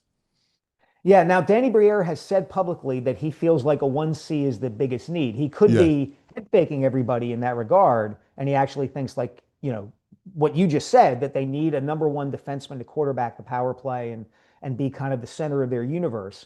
I mean, you need both. I mean, he said one. Yeah, It's A look, and B, and yeah, look, I think whatever Quinn opportunity Hughes, comes, will knock it on your door. yeah, Quinn Hughes is a great player. He's a great player. If you watched him even in, obviously people are, I'm sure, familiar with him from the Olympics. If you watched him in the postseason with the Wild, he was terrific. He's a tremendous player. It's just, I would need to know, what are you giving up? And are you taking so much from what you have to get him that you're actually kind of running in place as opposed to improving? Yeah. I just think you need, listen, you need a 1C and a 1D. Like, that's just, I don't care whatever knocks on your door. I don't think Matthews is in the cards. It's just kind of my read on it. My read is that they are going to go to work on Dylan Larkin. Yeah. That I know Larkin has said he only wants to go to 3 teams, but I have a feeling that the Flyers are going to, through back channels or whatever way they can, try to make a subtle, or maybe not so subtle, pitch to him, because he, to me, would seem to fit perfectly. Yeah. I know people are saying he's about to turn 30. Like, in the NHL, you can be a very productive, very relevant player now into your mid-30s. You just can. And so, he's earning, from a salary cap standpoint, what they're paying Konechny. I mean, it would make so much sense, I think. So I would keep an eye on that, and then kind of like, working the phone, so to speak, on Dylan Larkin. Why would he come here, though? If he says he wants to go to a contender, how do you convince him? Like, why would he choose the Flyers? You convince him by saying you're going to play in the environment and in the organization that you thought you were going to play in Detroit. You thought you were going to Detroit, and it was going to be what the Red Wings were when you were growing up in Michigan, with Yzerman and Fedorov, and then Zetterberg and Datsuk, and we're just in contention every single year. Dylan, that's what we're building here. And it's only a year or two away. And if you're here, you may even speed up the process. That's the pitch you're going to make. All right. Last thing, and then we go to trivia. We're going to take a quick TO, go to trivia. I had a buddy of mine tell me, and I was like kind of taking it back. He said, I'm bored with the Phillies. And I was like, Sanchez. He's like, no. I love watching Sanchez and all. But he goes, I'm just bored by this story. I think it's the same. I have no faith that they're going to do anything at the plate. They're so maddening to watch. It's an odd time to say that, given how they've hit the last week or so. And the way Marsh has been notwithstanding. And the way Marsh has been hitting. Exactly. I like watching Marsh now. Like, I would love, I haven't seen it yet. Maybe I've missed it. I would love a deep dive on like how he's turned himself into a 300 hitter over the last calendar year or so. Yeah. I love watching Sanchez and Wheeler pitch every single night. Sanchez. Like, Sanchez is riveting. I've never seen anything like it from an E standpoint. Like, he doesn't even look like he's sweating. Yeah, I always feel like, because we go back to the way we were, we think about the teams here the way we did when we were kids. I'm always drawing that comparison, right? And I can remember, I don't know if you remember this. I can remember in 1987, the Phillies had a guy named Shane Rawley. Yes, from the Reds. Went on this long winning streak, and it looked like he was going to win the Cy Young Award that year. And as it turned out, his teammate did, Steve Bedrosian, right? Yeah. But as a kid, I was so riveted by, is Shane Rawley going to get the win? And he wasn't even like that, having that great a season. It just so happened that they scored a ton of runs for him every time out. But to me, that was the draw of that team, was like, can Shane Rawley get to 20 wins this season? Can he win the Cy Young Award? Sanchez takes that to a power that's like infinity power. Yes. Just watching him pitch. And I say this all the time. I say it every Saturday when I'm on with Rob on WIP. Baseball is not about what happens in October. It really isn't. I know this is Philadelphia, and I know the Phillies have disappointed everybody come the fall. But it is about the day-to-day appreciation of watching good baseball if you have a good team. And they're a good team. So just enjoy what it is now. Enjoy Kyle Schwarber on a 2-week tear when he hits 7 homers over 14 days. And enjoy Bryce Harper and enjoy Sanchez and Wheeler and the development of Brandon Marsh. And yeah, are there going to be concerns? There absolutely are. But don't treat baseball like football. Don't. Yeah, do it. I like it. Great message. All right, we're going to take a quick TO, come back with trivia, okay? I'm here. All right. Let's talk about our friends, and then we're going to have the brain. These two go at it. I don't know. Real quick, how do you handicap it, VG? We just doing general sports? No, local 4 for 4. 4 for 4. And it's going to be it's just an appetizer. I got 20 questions. We'll see how many we get. Brain's a little off his rocker lately with some of his Eagles and Hurts takes, and Mike seems focused alone in that room, so I think Mike's going to be locked in. So you got Mike as a what? Minus 118. 118. Okay. All right. Let's talk about our friends. Parks Casino. Parks Casino, our casino of choice. Great place for a holiday weekend of action, entertainment, excitement, award-winning dining, headliners. Yes, headliners. Make the night complete and stay at the beautiful Parks View Hotel. Steps from Parks Casino. How about comedian Bobby Lee on September 24th? He's a funny dude. I like that guy. How about comedian Jim Jeffries? Love on October 24th. Fire. They got fire comedians. That's right.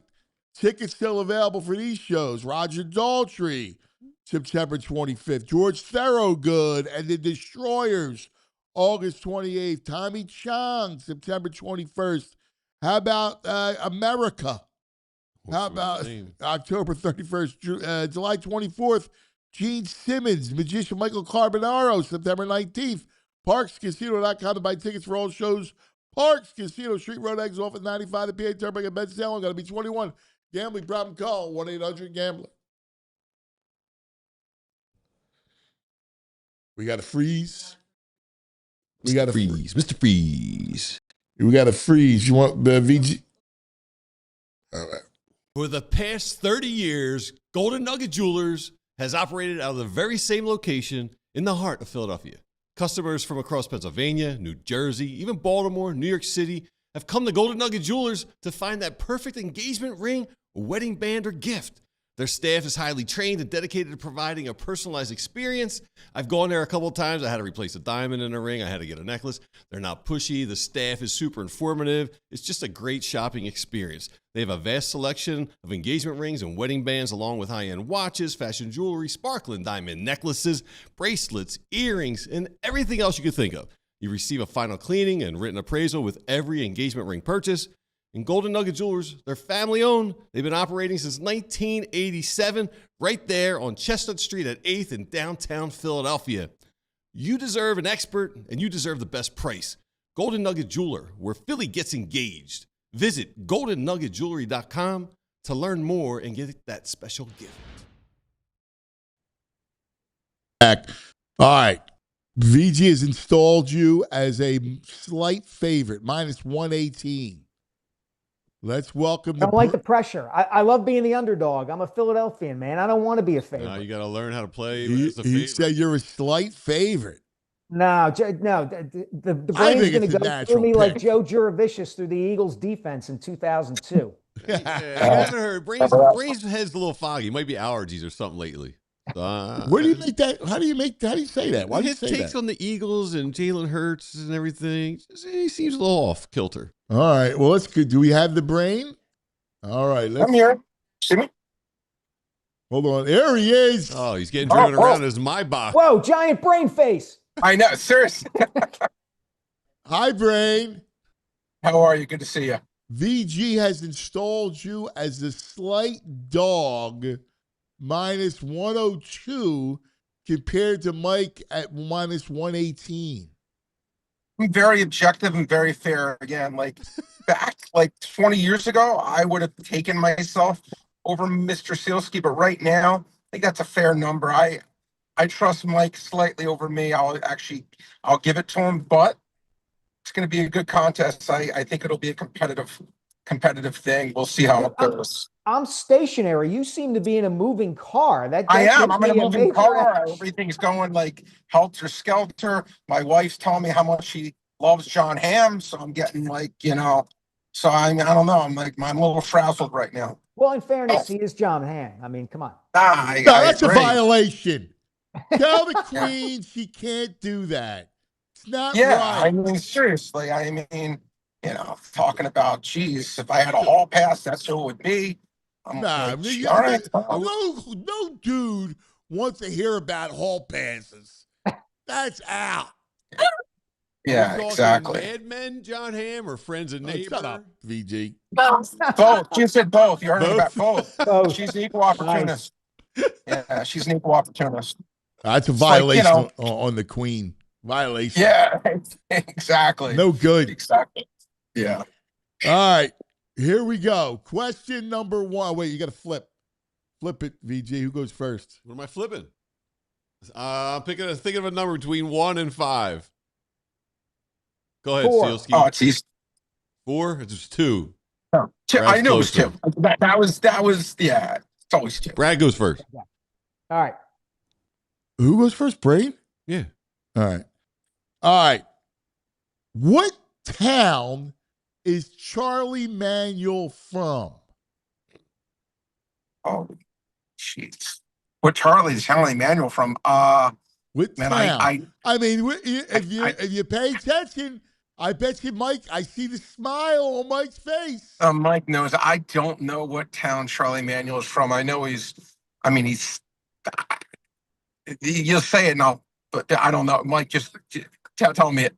I know he's from Southern Virginia. I drawn a blank on the name of the town. Yeah. Really?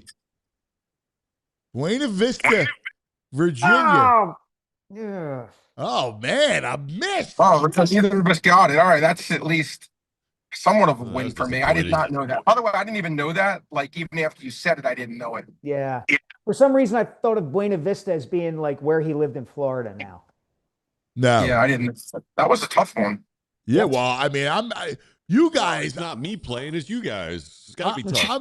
I'm making them tough, man. I mean, All I'm right. not messing around. I'm All not messing around. Mike, you're up. What college did Terrell Owens attend? Jesus, I wish I got second. Oh God. I'm drawing. Hold on. Oh man. And I did a column a couple of years ago when he got into the Hall of Fame, and I talked to the former AD there.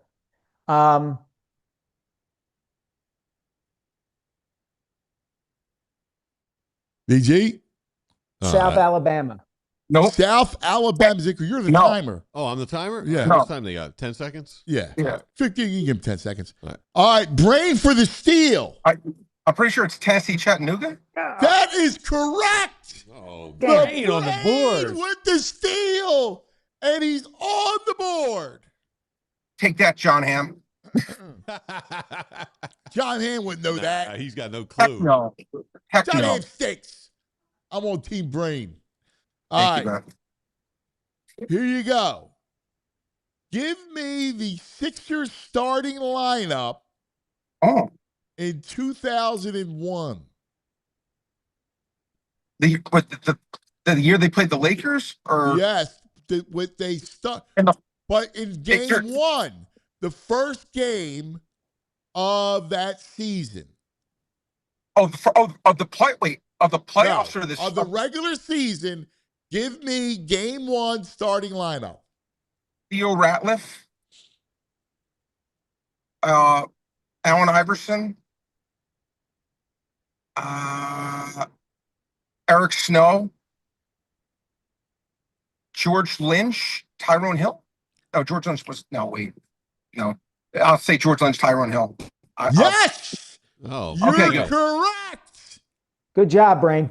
The Brain coming in strong. Joe 76 in the chat also had it. All right, Mike, give me the last Flyers 5 goalies. The starting goalies who played the bulk of the games since Vladar. Going backwards. Yes. Okay. All right. So let me think here a second. Sam Urson, Yep. Carter Hart, Yep. Hart.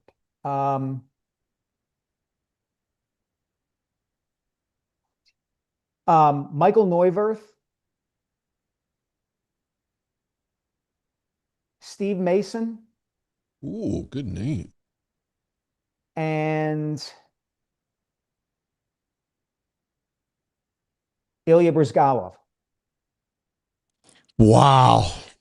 You were so close. Oh, no. You were so close. Brain?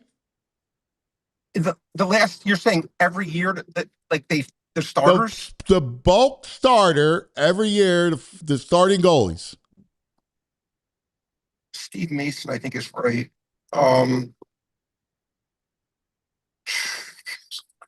Do I get to know which one he got wrong? No. Or do You can name it or you can't. I can't. I mean, that was hockey's definitely like the one that's the worst for me. So you were so close. You missed Brian Elliott. Oh, God. Brian Elliott. That's a good one. Yeah, Brian Elliott. Man. Yeah, because he started the bulk of the games over Neuwirth. It was Elliott. Brian Elliott. That's a good one. It was great. Like it was a I feel great. like you should get half a point for that. Yeah, I'll say this: you stepped up the questions, man. Yeah. Jeez. Yeah, the Well- AI BS is gone. Yeah, I wanted to have some That fun was with real. this. Wow. All right, I'm All right, giving Brain's you a up. hockey question, Brain. Oh, shucks. All right. All right. Over the last since 2000. 1, 2, 3, 4, 5, there's been 17 Flyers to make an all-star team. Oh man, I Name want all 17. No. I'm but I I'm want good with that. 7 of them. 7. Since 2000. Lindros. You're already gone since 2000. Oh, geez. Okay. All right. Then. All right. Come on, Mike. This has got to be a slam dunk. Mike. All right. Mike's in All right. Travis Konechny, Travis. Okay. Claude Giroux, Claude Giroux, of course. Wayne Simmons, Oh, Wayne Simmons. Jake Voracek. How many is that? 4. 4. 4. Okay. You're 4 for 4. Wayne Simmons is a good one. All right. Peter Forsberg. No. Incorrect. Ah. Wow, I'm shocked. All right, let me go back to this one. He got 4. Brady didn't even get 1. Well, he started Well, too early. I started too early. I mean, I just my favorite era was like the Renberg, Leclerc, Yeah. Lindros Flyers. Like those were my even though they never won the cup. Is I actually Zubers on really that liked those list? ones. No. I don't want to give the list up because there's a question off of it that I actually want to use. Come on, Jeff from DC. You Dynasty Zubers? All right. This is Mike is up. Brains. No, I gave you the Flyers question. So Brains is up 2-0. And Brains up 2-0. Brain is on the clock. Yeah, but it's my question. It's your question? No, I just gave you gave Brain the All-Star question. Yeah, Brain went first. The All-Star. Oh, yeah, I'm sorry. You're right. All right. Give for me the 2002 Eagles starting offensive line. Okay. Well, if you're 2002, to be able to pinpoint to an exact year. I could. I know that. All right. Trey Thomas, John Runyon, Jermaine Mayberry, John Wellborn, Hank Fraley. Wow, you were so close. I love Jesus, to give it to again? you. This is, again, he gets 4 out of 5 and I'll gets no give point. it He's to a you half 4 out of point. 5. That Bobby Williams was the other starting guard, but that's He fine. played for the Eagles? Yeah. Oh, But I would have I'll guessed. give you I the would have point, guessed the Mike. exact same. I'll give you the Thomas, point. Wellborn, Fraley, All right. Mayberry, Runyon. That's I think that's amazing. I'll give you the point. He Brain, deserves it. Brain, give me the starting backfield of that team. Starting backfield of what? The 2002 Eagles? Yes. The 2002 Eagles. 2002. I'm guessing it was 2002. Yeah, I mean, I'm trying to think. I get these years. Donovan McNabb. Duh. I'm trying to think who the running backs in 2002 were.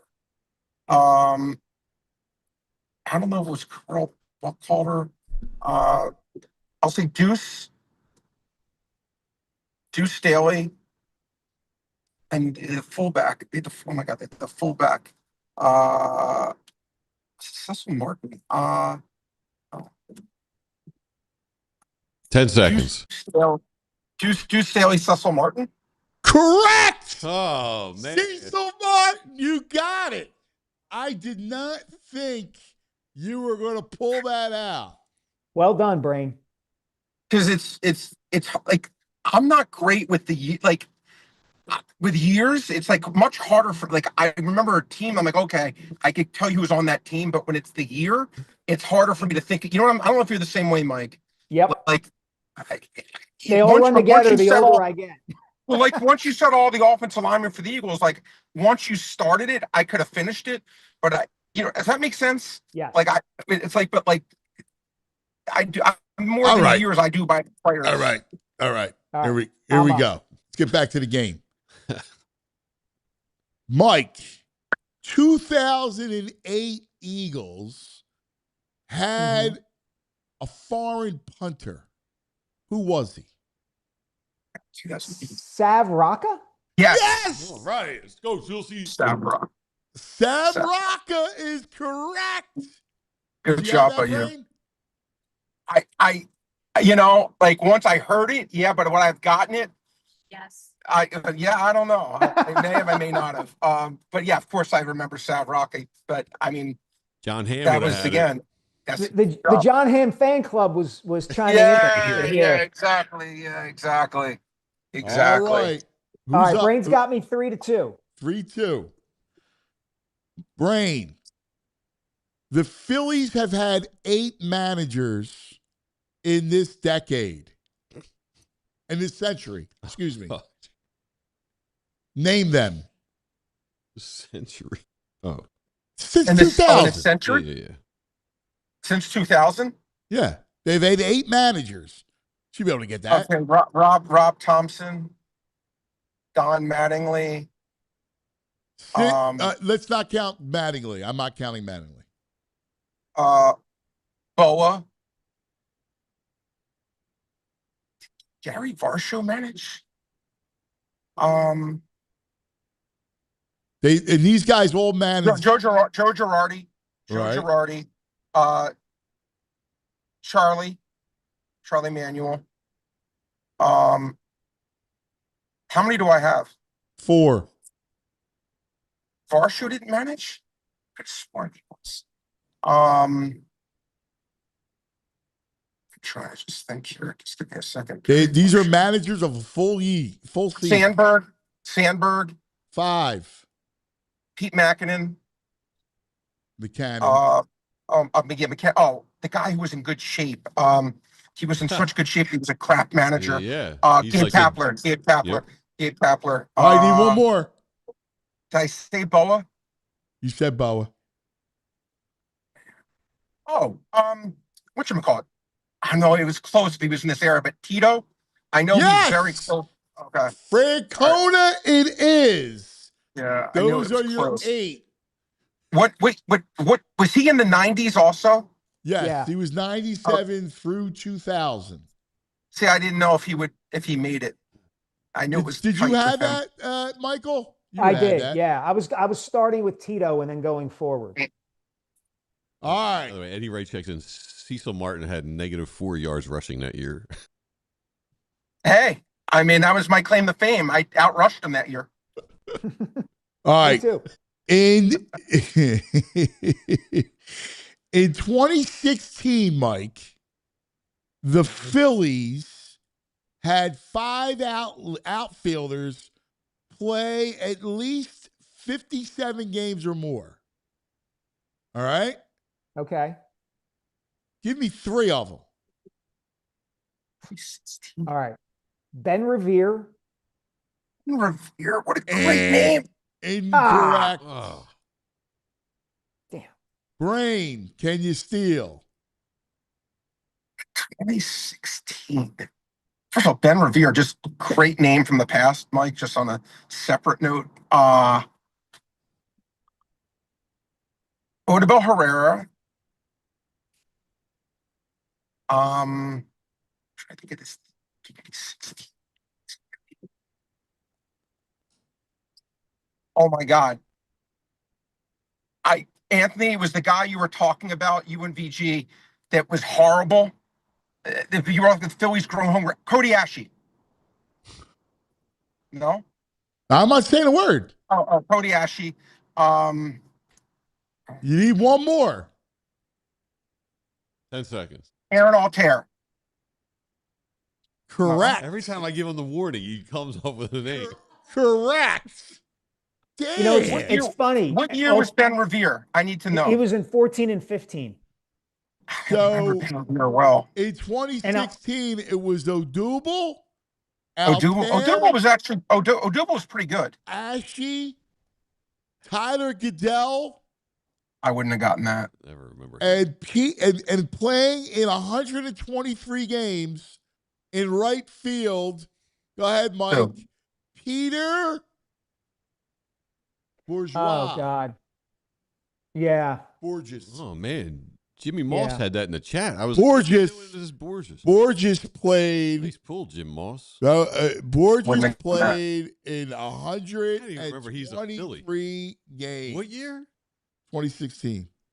Wow. I mean, I had to give you guys a real test. I mean, you know. You're bringing it, smoking man. now. All right, last one. You want to try? I mean, you got to go on a run, Mike. That's okay. Here you go. Give me the starting rotation for the Phillies entering the 2022 season. Jesus.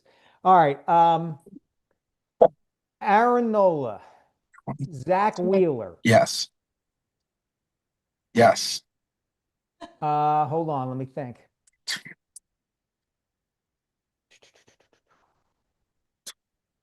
Oh, God. 2022.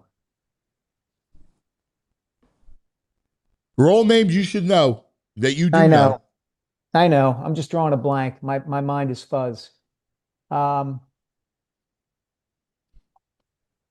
can't think. Brain, you want to try and take a stab and steal it for the victory? Flynn, Ranger Suarez, Kyle Gibson. Wait, say again? Zach Eflin had to be. Ranger Suarez, and I think Kyle Gibson was him. Pretty sure. He nailed it. Wow. Wow. The brain. Here's what happened. The odds makers did not have this inside. This is the Ham effect.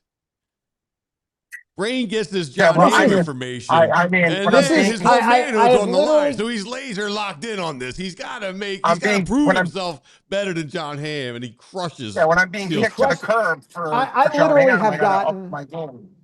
This is going to sound like an excuse, and I don't mean it to be. I've gotten 27 text messages and about 50 Slack messages since I started this trivia thing from work that I have to answer, and I'm like trying to bat them back and forth. Brain, you killed me, man. Congratulations. Listen, this was an appetizer. We'll have you both in studio, or we could do a different type of game. We'll keep this a running season. How about this? Next week we'll do running backs, NFL running backs. Oh God, It's always fun. All right. All right?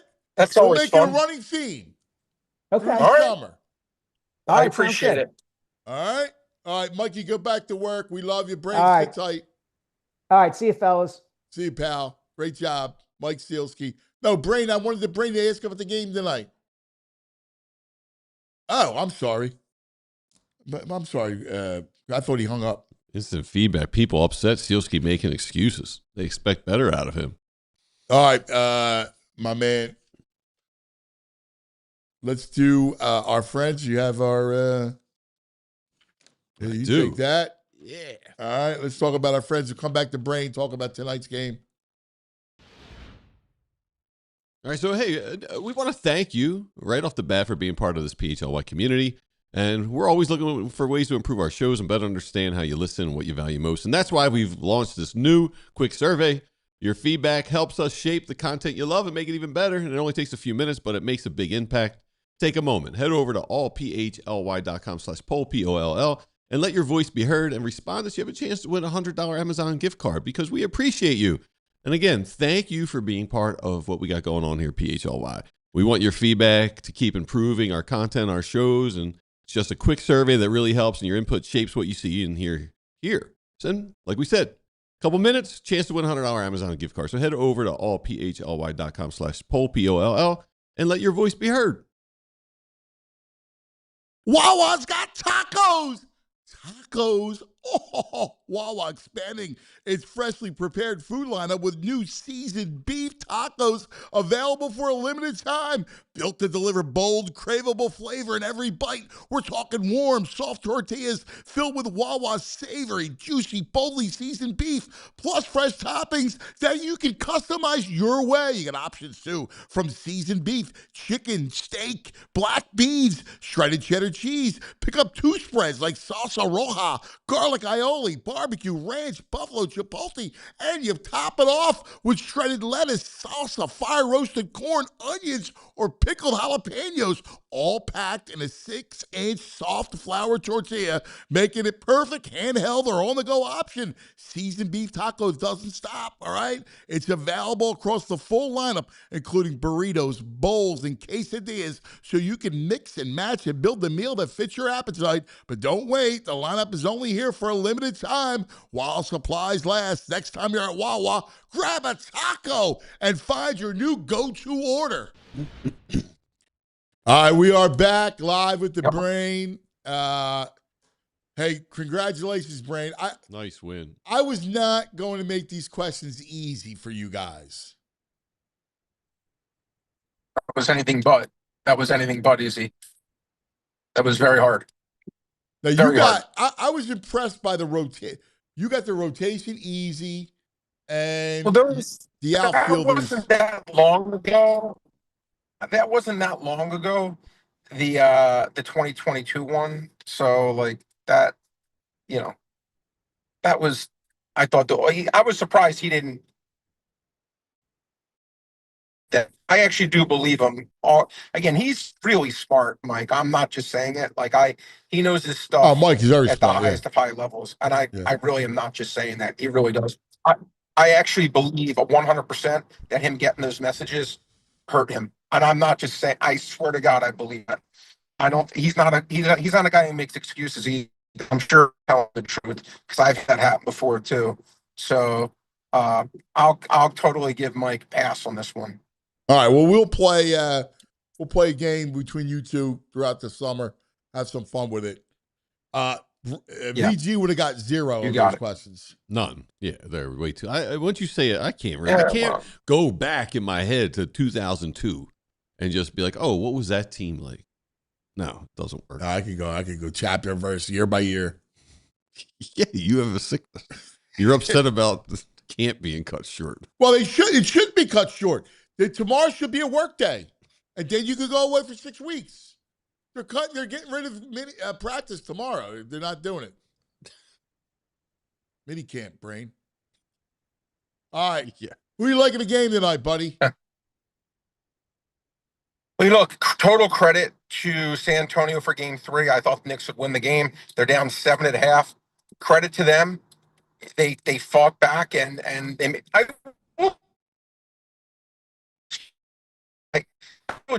a lot of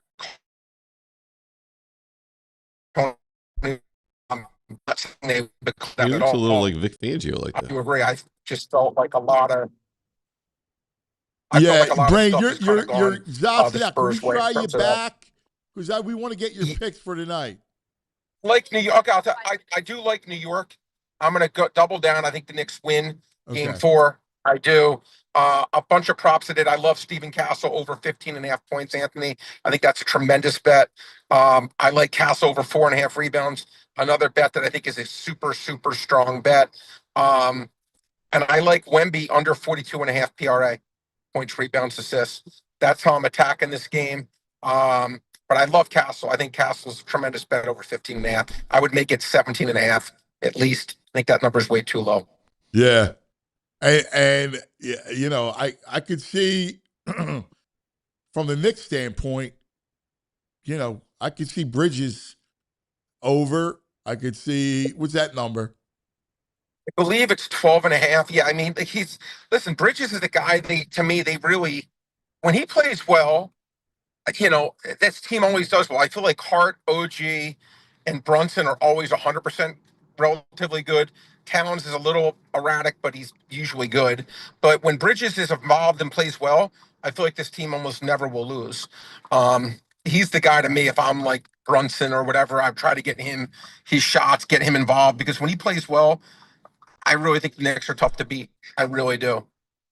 But he's a little erratic. Yeah. A lot of games he just doesn't get involved. It's not that he's a bad player, he just doesn't get involved in the offense a lot. And I think when that happens, I think that hurts Knicks a little bit. But again, credit to San Antonio. Knicks haven't lost in seemingly a month. And again, credit to them. But I'll say this: Knicks only lose by 4 in a game where they really struggled, didn't play that well, and they were down. They cut it to like a 2-point game with 10 seconds left. So they still were right there, despite, in my opinion, playing not one of their better games. All right, last thing, you got to explain this to me. So they're playing in Vegas with the altitude and in a minor league park. Are they adjusting like the total? Like, the numbers have been high. totals? Yes.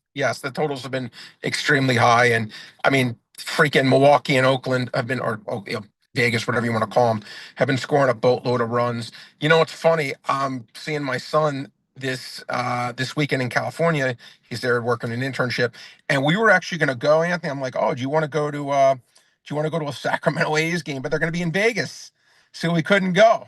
I'd be curious. Like it'd be curious to see in that environment because the ball just flies. It's like pop. It looked like a pop up, and it was out. Yeah, I love it, but I like that. I don't know. I don't mind it. Again, I don't mind seeing some offense. Like softball. That's too much. Yeah, well, maybe it's a little bit too much. I'll give you that. It's a little bit too much, but it's fun for every now and then a little change every now and then. So we will see. All right, my brother. Great stuff. You guys both. Be good. Listen, tell your wife no more this John Hamm talk. I don't like it. No more John Hamm. Okay. Now leave him alone. That's no guy wants to see that, hear that. Thank you. Man. Thank you. Oh, there you go. Thank you. Thank you both. The other day when he's wearing a cute shirt like that. Yeah. You're the man, brother. Appreciate you guys both. Be good. Congratulations, Brain. He won. Well done. Yeah, you can't do my hall pass. Sam's never told you her hall pass? No, I don't want to know, and you can't say it. You ever share yours? No, I don't. No. I feel bad for the Brain. Yeah? Yeah. No good on the Brain. Oh, he'll live. Yeah, I know. I mean, like 98% of the women out there like John Hamm, so it's nothing. I know. I get it. I'm just saying. It's just a violation. That's all. You just don't like hearing it. You get it that they would love a hall pass. I just don't need to hear it. Right. Okay. Well, I'm just saying for the Brain's sake. Did you expect the Brain to roll like that? No. I was very disappointed in Sealski. He came up weak. He came up like a Kirkering. Wow. High leverage situation. You think he was a Kirkering? Wow. Total choke job. So you said Mike was he writes about these teams, he covers them. Buena Vista, you got to know that. Yeah, I would think so. I mean, it's even the Buena Vista batting club, right? Right, like even you knew that. I knew that one. Like if you knew where Charlie's from, And the Flyers one. He missed the Flyers one. He Yeah. forgot the goalie. Who did he go with? Neuwirth? Neuwirth. Neuwirth? Michael Neuwirth. Which Yeah. it was a good, but the Elliott, you got to get Elliott. I mean, he probably should have got a point for getting Neuwirth. I would have never got it. No, I gave him the 1 point for the O-line. Yeah, that was impressive. Because I don't even know. The guy you said he missed. You said John Wellborn, and Right. what Bobby Williams was the guy. Yeah, I don't even remember Bobby Williams being here. John Wellborn, I at least remember. Bobby Williams. You remember that? I would have guessed he was a Sixer. Bobby Williams playing for the Eagles. No idea. Really? Is he here for a while? I don't know. A couple, maybe a couple years. Yeah, no, I got no room in I got no bandwidth to maintain names of people who are here 1 year unless they're like Terrell Owens. All right. Now you got to get that. You got to. Did he get the? He's got to. I was disappointed on that one. The college. He had the college. I was Tennessee Chattanooga. Did you know that? No, but Mike said he just interviewed him for a whole piece last year. Yeah. Come on, I Mike. thought you should have got that one. That's a choke job. Wow. Sorry, Mike. Now, what would you make in a rematch? What do you make? Oh, Brain's like minus 130. Oh, yeah? Yeah, he's strong. Especially if he's not driving around. He can focus. Yeah. The John Hamm effect. He came out aggressive right away. Prove himself. All right. What'd you think, Jules? Yeah. Jules got the box. She's the queen of boxes. She gets everything right. It's so fun. Oh, it's so good. Yeah. It's not perfect, but it's limited, good. you know. It's very good. All right, let's do our back in the day, and then we'll do some Love Philly. And during Love Philly, I mean, World Cup starts tomorrow. Let's go. All right? I think you got your squads who you're rooting for? I mean, other than America. So what I need to do is spend a good chunk of time in analyzing some World Cup. We'll do our nugs and have some fun. But we got another guy from The Office. And we're going to have Brain. We're going to Ben will be in. All right. And Nick. Okay. Now, Nick is a great World Cup guy. Yeah? Yeah, he's also right. Ben's golfing partner. Yeah, these guys are buddies. They go golfing every morning to the simulator. Yeah. It is really cute. Ben, Nick, and Jamie are a thing. Oh, yeah. Oh, yes. They Right? are, The yes. bro? Right, bro? Yes. Yes. All right. So coming up, Nick knows all. So we're going to go region by region. I got to test them because here's what happens a lot of times to soccer guys. They're Premier League fans, and they just base all their World Cup knowledge on who's got the most Premier League guys on the squads and stuff. Who's, you know what I mean? Well, but you got more. You still got. You got to respect the German league, the Bundesliga, all that stuff. Yeah, what about Serie A? Yeah, you got to respect all of that. So yeah, I'm curious. I mean, you got the Spanish. I mean, you got. I know. There's big signs. Everyone I know who's a big soccer head, they're all Premier League. Premier League. Yes. All right. Well, where are we going back in the day? We're going back. We're going back. We're going back in the day with Trumark. Oh, yeah. On June 12th, 1977, there was a heist. Someone stole 53 of the 60 Royals road jerseys while they were in Milwaukee. So, what year was this? 1977. So the Royals had to wear the Brewers road jerseys, road uniforms, their powder blues. What's wrong with this picture? Look closer. A Kansas City I remember this story. Now, George Brett, they didn't steal his, so he wore his own jersey. It seems someone broke into the KC locker room and stole most of their uniforms. So they're both wearing Brewers uniforms, rolling away. Unbelievable. What a heist, huh? Here's a Milwaukee Brewer hitting the ball and a Milwaukee Brewer catching the ball. Well, it's tough enough to lose your uniform, but it's even this. Crazy, right? Brewers are I had no Kansas idea about City this. Royals. This is awesome. I could have watched that whole story. Right? That's a great story. Back then, like nowadays, I guess you got so many uniforms and Security's way tougher. There's cameras everywhere and alarms. Like back then. I could have walked in there and grabbed a box and brought it out. But how much is that though? Like you're stealing their uniform. They said it was valued at $3,500. Hal McRae, he had to borrow Jamie Quirk's number 5 jersey. Pretty wild. That is incredible. That's a great story. That's a fun story. That would be a fun, like, little movie. 30 for 30. Yeah. Should be. Yeah. Yeah, that is a fun. And then, the idea, did they ever I don't think they ever found jerseys, the uniforms. I don't think so. I did not read that there was a finalization to it all. Like an ending. Like, nothing. But, like, what's that jersey worth? A stolen jersey? That'd be worth a lot of money now these days. It's like a piece of art. Just because it's stolen. Yeah. Oh, yeah. Right? Yeah. That'd be kind of cool. No, you can auction that off at a Christie's. Here we have the stolen number 5 jersey. Yeah. I think they might want it back. I mean, that's kind of cool. Yeah. I don't know. Interesting stuff. All right. Let's do our Love Philly. And then let's do a little World Cup talk. We'll get to everything else. There's a million things to get to, but let's do a little Love Philly.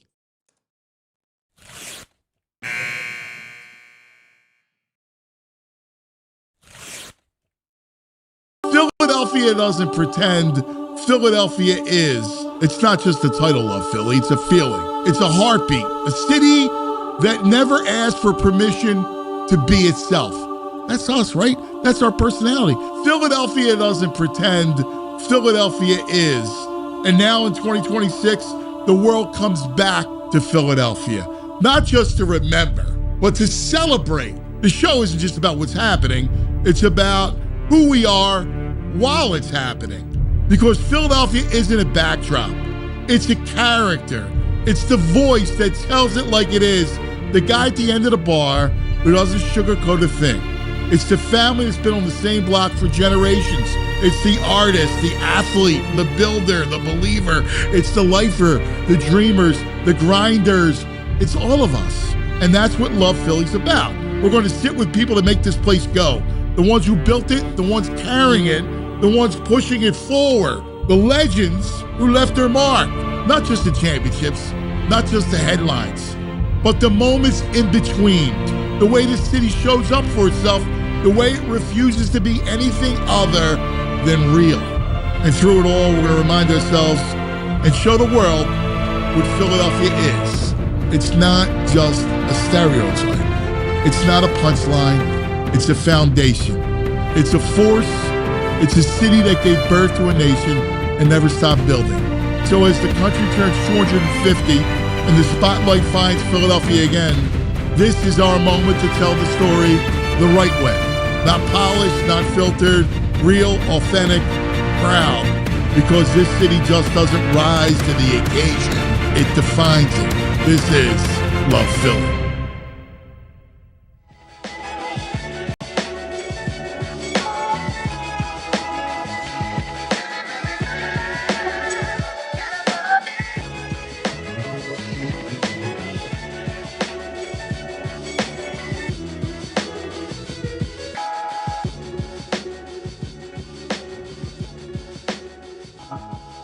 Wawa loves Philly.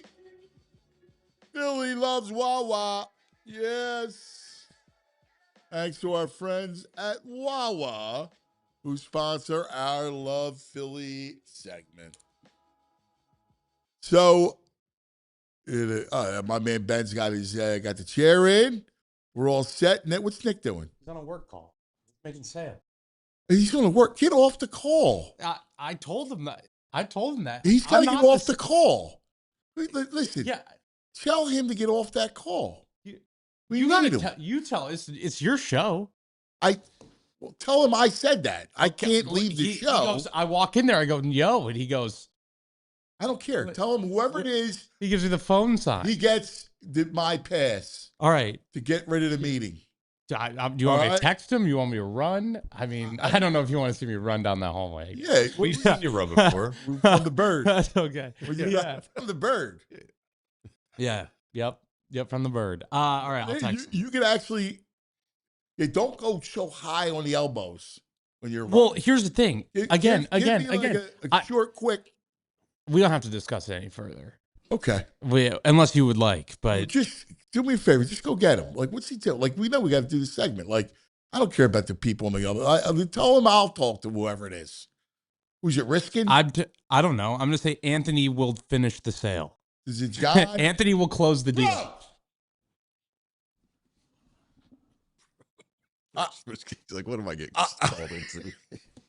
What are we? He's What just are, trying to go prep for a show. What's up? Well, first of all, we got to get Nick out of this meeting. I don't know who's in the meeting with. There's a million meetings around this place. Every time I turn around, there's a meeting. It's a lot of work running a media company. I hear you, but like, we got content that we needs to get done. That's part of the meetings. So Nick is a big World Cup guy, as you said. Yeah, Nick, EJ, and Kyle, I think, are our big three. This was your guy, though. Now your guy's stiffing us. Oh, he's in a meeting. He's not even in a meeting. It's a phone call. Oh. I texted him. I said, Anthony will close the deal. Did you confirm a time with him yesterday? Yes. Ooh. We confirm a time. If I just say be available 11 to 12, you're available. That's not the way most people operate. 11 to 12. What do you need? Block off the hour.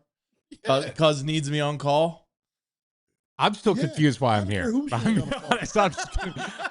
a football guy, not a football guy. I mean, no, but you're a good football man. Yeah. Like, US Open in 2 weeks. What I'm trying to do is create during the break, you just started screaming, and I assumed that was me. Yeah, I wanted you around. Well, yeah. Well, thank you. Yeah. No, but listen, Ben, you're great. You are a great football guy, and you analyze golf. You're a great golf guy. Okay, so I'm just here for four-man setup. Okay, that's fine. I know. I wanted you here just to be. Todd's on vacation, so he I just wanted you to be like here. that's. I just wanted you to be hanging out. All right, bro. Real quick, we're gonna go over the World Cup. Do you have your picks in?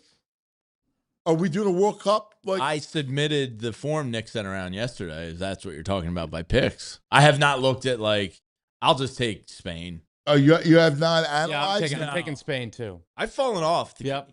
Kids and soccer, that was like the one thing in sports that had to go. Oh, really? Last World Cup, I was. You're the one. I know. Into it. I know. Years ago. I know, and I've fallen off. I'm slacking. I'm not the same anymore. I'm weak. You were a big Sunday morning Premier League guy. Yeah, it was great, and then kids happened.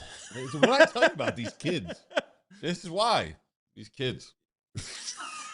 They change everything. Yeah, can't watch what you want to watch. I can't bit. do Love Island 6 hours if I had kids. No, you certainly couldn't. Problem. Why I'm the smart guy here. Me and Ben were smart. I'm asking friends for research. I'm not I'm a football guy, not a football guy. Like research. Yeah, but I said who's nice playing in the World Cup? Like, well, no, but Nick, who's cute? Which of these players are cute? No. Cute shirt. Yeah, it was great. There. He mentally put your brain in a scramble. Right? Yeah, in a tight spot. I have the upper hand. He's trying to act like he planned it though. Yeah. Instead of I think he did. France is nice, apparently. No. Mbappe, right? No, really quick. You think you didn't know how to handle it? No, because the shirt. Like, listen, if the shirt was, I don't know, had too much of a neck. Go down, show chest or whatever. It was a different fabric, so it was different. Well, here's the thing. It had nothing to do with the shirt. You're going to break balls.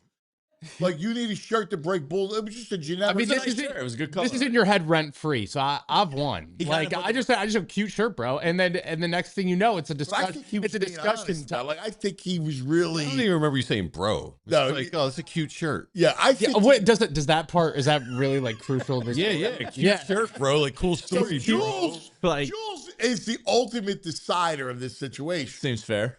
And Jules thinks you were being. Genuine, like an honest compliment. Yes, I thought he was joking. Now it's my vote because you would never use the word "cute" in your shirt. Because I've never heard him use the word. You've overanalyzed it way too much. So, like again, I've never heard him use "cute" in the 6 months I've known him. So that tells me it was a joke. I don't think so, dude. I think you're giving him too much credit.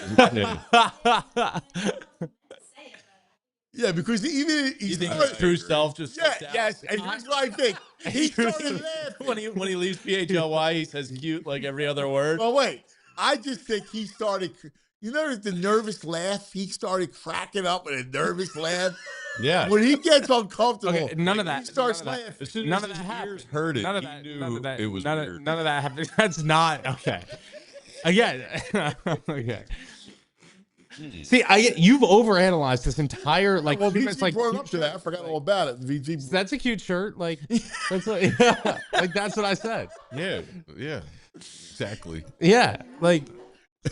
Yeah, the chat ran with it. Well, today. here's the calling thing. you I a have no. Listen, I have no problem with the chat making fun. I have no problem with the chat making fun of me as long as there's a mutual understanding that I didn't ask for this. I didn't say, Anthony, talk about the cute shirt comment on the show today. I didn't talk about Anthony. I forgot about talk it. about Fairness. the bird VG, on the show I know today. the VG. No, the bird was. I mean, I'm just that a played social out media guy. while we were on the show. Fit Dad chiming in with a $20 super chat. He absolutely meant cute in a complimentary way, and he's digging himself out of a hole. Even the fact he's saying it's overanalyzed shows he's just trying to move on from it. I need to see the shirt to really decide. It was the shirt. It was the shirt from yesterday. It's a nice shirt. It's good yeah, color. it's a cute shirt. Popped. They're calling you a fancy boy. I haven't seen Anthony laugh like that in a long time. Well, the bird, I was crying. That was outrageous. That hurts. That hurts his case a little bit. The bird reaction the week Yeah. prior to Again, cute shirt. I have no problem with the chat making fun of me. I never asked for any of this. I'm not That goes on up air. $20. $20. That's funny. Fit that. $20 out. Fit that just walks to the table, goes like that. Here you go, buddy. You didn't be cute. Take that, Spider. Oh my God, that's ridiculous. Phil's. Yeah. Guess what we're talking about today? I don't think it's a pipe dream, but I like to dream. What? Scooble. Just kidnapping Byron Buxton at the All-Star game. I won him last year, VT, because he gets hurt. Let's Celtic pride his ass. Yeah, As you can. I would love CBT. Buxton. 19th home run last night. There's not many fits out there in the trade market. No, he's the best. By the way, Buxton is perfect. Oh, there's no more perfect. You hit him lead off, Yeah. and you can move Get turn Trey's down. ass down to 5, something like that. I mean, no, Buxton is a great. But what's his contract? So he does have a no trade clause. He's through 2028. Because he always made a big deal. He wants to stay in Minnesota. But Jeff Passan in the offseason said his stance may be softening on that. Who the hell wants to stay in Minnesota? I agree. Like, come on. No, I mean, I'm with you. So let's dream. We're going to dream a little bit today. I mean, we're going to talk about. Anti-Buck. We used to argue about He gets that. hurt all the time. He's not hurt this year. So far. Wasn't hurt last year. I just think you got to do something. 2 weeks. You got to do I mean, something. a name I saw that makes sense, seems more tangible, is Casey Schmidt out in San Francisco. Right-handed bat, plays every position. He's having a year. He's got 15 home runs already. Yeah, but why they want to trade Casey Schmidt? Because they stink right now. Yeah, but he's a young player. I know. I'm just saying. It seems like I think Well, no. give up a painter for him. Yeah. That doesn't make sense from the San Francisco standpoint. He's the guy you want to build around. Gage Wood and Aiden Miller. You doing that plus a sweetener? For Buxton? Yeah. For Buxton? Yes. Yeah. So you do, because Miller's still 1, Gage Wood's 2, and then you give another top 10, like maybe a 6 through 10 guy. Yeah. I would think that gets you not hung up on. Yes. I mean, if I'm Minnesota, I don't do it. Well, yeah, but I want to dream. Yeah. Jules is passing in paper. Oh, what do we got here, Jules? Oh, yeah, little live read. This simply can't be for me. I mean, there's no way. You should actually make Ben do the Parks read today. That's a great way Would for you them like never. to do it? No, that's again. I'm not like an on it. Like I have a like I'm supposed to be working right now. Here, Ben. Yeah. Okay. Read No, please Xfinity. don't. Please don't do this. No, please don't. Xfinity's easy. Imagine And that. they just, but they're paying for you to do it. No, they're not paying. I know. I love Xfinity. Yeah, But yeah. Imagine it that. would be you. Yeah. You're very Yeah. good. How about that? Yeah.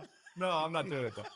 I love Xfinity. That's who I use for my internet. You love Xfinity so much, you won't do that. They deserve more than my ad read. They deserve better. Like, All right.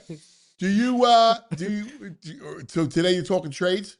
Yeah, we're going to talk about Duran, his kind of perfect streak snapping last night, the rubber match today. Dylan Cease was incredible last night. But yeah, we're going to talk about Buxton. I got a pants tent. He always gets into like he always does that at the end. Yeah. Like he's it's It's not, what's amazing? I can't sustain You this can for be more than so professional for like 4 minutes. That's my superpower. Yes. Right? And then you go into bro mode. Got to bring it back. Which is fine, right? Which is funny. That's why we love him. That's why we love him. But it used to drive me nuts. When we used to work together. It would drive me nuts. Now, you know why? Because I messed up. I should never have come back to Philadelphia. You've always said that. I should have stayed in New York and been more of a dry sports guy, right? Instead of, when you're pitching tense. Don't let my pants tent discourage your career path here, Anthony. Probably. Do me a favor. We'll be watching. Yeah, Phillies 12 o'clock. And tell Nick to get his ass in here. Ooh, all right, we'll do. All right, I don't care who's on the phone. I can't believe he's bailing. I can't why, believe you it. think he is afraid? He's not like a bail guy. Like he doesn't. Oh, you bail. think he's getting like cold feet? You think he's afraid? Yeah, I mean, like he's probably watching this, being like, "Wow, like I don't know if I want to go up there. I don't know." Well, as long as he an he on-air guy, You're a natural. Again, like I don't think so.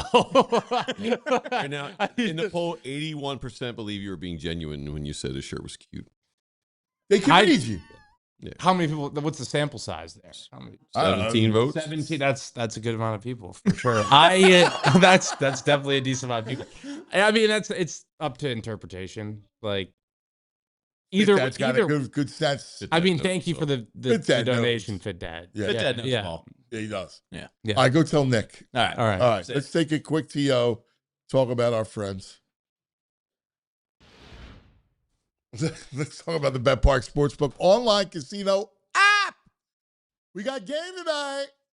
There it is. The Spurs 2-point dogs. I want the Spurs so bad. I want the Spurs to win this series. I do. I'm like actively rooting. I would love to see New York get this close and lose. It would be awesome. You can check out all the baseball, all the slots. There's a new soccer, new soccer-themed slots because of the World Cup. And new customers get up to $500 casino bonus back and 500 spins on that new soccer slot game. Check it out. BetParks.com has all the details. It's going to be 21 in PA, New Jersey, Michigan, Maryland. If you have a gambling problem, please call 1-800-GAMBLER. Now let's talk about Xfinity. Yes, Xfinity. The 5-year price guarantee. What if I can tell you can have reliable and intelligent Wi-Fi? And what if I tell you keep it the same price for 5 whole years? That's the Xfinity 5-year price guarantee. Wi-Fi that makes everything in your home work together. Finds and fixes problems before you even notice them. Super intelligent Wi-Fi with a sixth sense. Let you stream the game even when the whole family's online. All your devices work in perfect harmony for 5 whole years. The best part, no annual contract, no hidden fees. Listen, Xfinity's best equipment included. Take it from me, a lot changes in 5 years. All right, championships are won, records are broken, but your Wi-Fi should stay reliable and the price should stay put.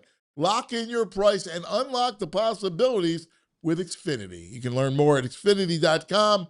Xfinity, Ben, imagine that. Yep. Select plans only, restrictions apply. Say hello to Nick. Nick.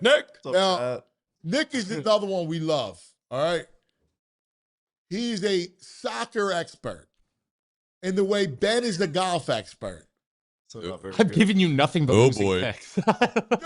You know this. Yeah. You analyze. Yeah, you're right. It's regardless whether or not your picks are right or wrong, you have a reason and a belief behind them. So when the U.S. Open comes around and I give you no winners, you'll be willing to say that again for the third major in a row? Yes, I will. Okay, good. Now, Nick, I got to get you first. What were you doing in there? Who were you on the phone with? Client contact with one of our campaigns going. So sorry, I'm a little late. No, who are you? Because I've intervened. No, you're good. It was you're good. No. I was going to say, like, don't worry. Like, if it was somebody in corporate, I'd be like, yo, ditch him. Anthony said he would close the deal himself. It was back in the day. he You would wouldn't close want me to put my finger on the little receiver thing and end the call. Yes. Yeah. Good to have you, buddy. Thank you for having He's got me. his No, Premier League hat I'm on. usually Man, camera. he's got notes. Look at that. You got notes too? Oh, this is great. I got my groups. He's got your It's group? It's color coded too. That's See, crazy. You're prep. It's like you. Yep. Now, you guys I'm are a best prep buddies. Yeah, I'm a prep guy. Yep. You guys every morning go golf simulator. Yep. That is correct. It's been a little slow for me with the torn hamstring in recent weeks, but yeah. Nick's a player too. Yep. Yeah, he's good. Yeah. He's They good. both can play. I've seen them both. They both can play. Ben, he both can play. I would hope so, considering if I'm going every day. So yeah, I would You hope. played in high school too. So You both played in high school. I didn't know you played in high school. No, Okay. I did. You played baseball though. I was a baseballer, Yeah. Yeah. Pitcher, first base. So Yeah, you got good length. What'd you throw? Yeah. Okay. What'd you throw? I threw four seam, slider, knuckle curve, circle change. You threw a knuckle curve. I like it. Yeah. How hard you throw? You're in the 80s? I topped out at like 84, 85. Nice. Nothing special, but I was more dotting when I pitched. Like I was going for accuracy and ground balls or strikeouts. Yeah, well, off circle change, knuckle curve, you're keeping the ball down in the zone. Yeah, keep right? guessing. I like it. All right. Now let's do it. Let us go. And the World Cup starts tomorrow. I'm excited. I'm into this thing. All right? We've been countdown the whole night. I'm excited. I'm ready to go. We got people coming to town. VG's the better. So you got to give him picks on teams and what we like and the whole nine. Okay. So you're going to analyze, Nikki. All right? Let us start. And we're going to go group by group. Does that sound good? That sounds great. Sounds great. All right. Let me pull up my trusty. Here are the groups now. Jules made them up. Group A, which gets underway tomorrow, right? Mexico plays tomorrow afternoon, I believe. So in Group A, and I'm going to write these down because all these pools are happening, right? So you get into a World Cup pool. Oh, I need the Group A one. All right, Yep. Group Yep. A is Mexico, South Africa, South Korea, Czechia. What do you say, Nikki? Analyze this I'm going group. to go Mexico for this one. Yep, I'm gonna be Mexico. Yep. completely honest, I don't know much about South Africa, South Korea, or Czechia, but just knowing the history that we have battling Mexico over the years, I think they're a strong team. And like, You don't know anything? Like, you give me styles? I'm expecting you to come in and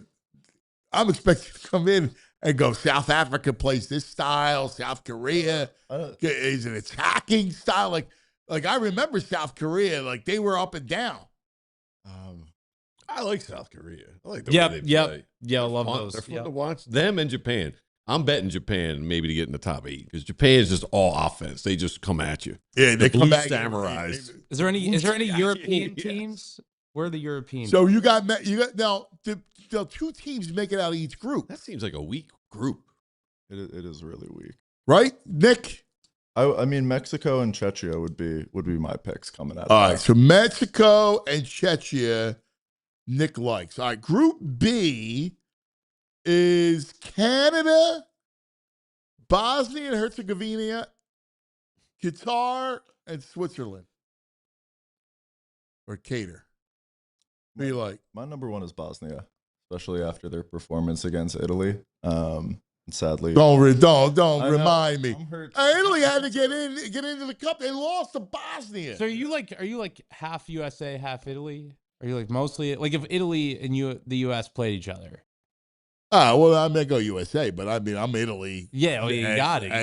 It's like a 1A, 1B. doubt. You wouldn't have one of those Donna Kelsey split jerseys with I might. Nick, I think I would. I would go Donna Kelsey there. Nick, I'm getting word that the European teams will have trouble accommodating to the hot weather here. That's what I'm getting word of that. There's a big story. Yeah. I saw the big story yesterday about that in the Wall Street Journal. Had a whole big story about how the heat is going to mess with, especially Europeans. So having a deep roster at attack is huge. That's what I'm hearing. Look at that. Yeah. That's what Look at Ben. Ben comes in. Yeah. That's what I mean about Ben.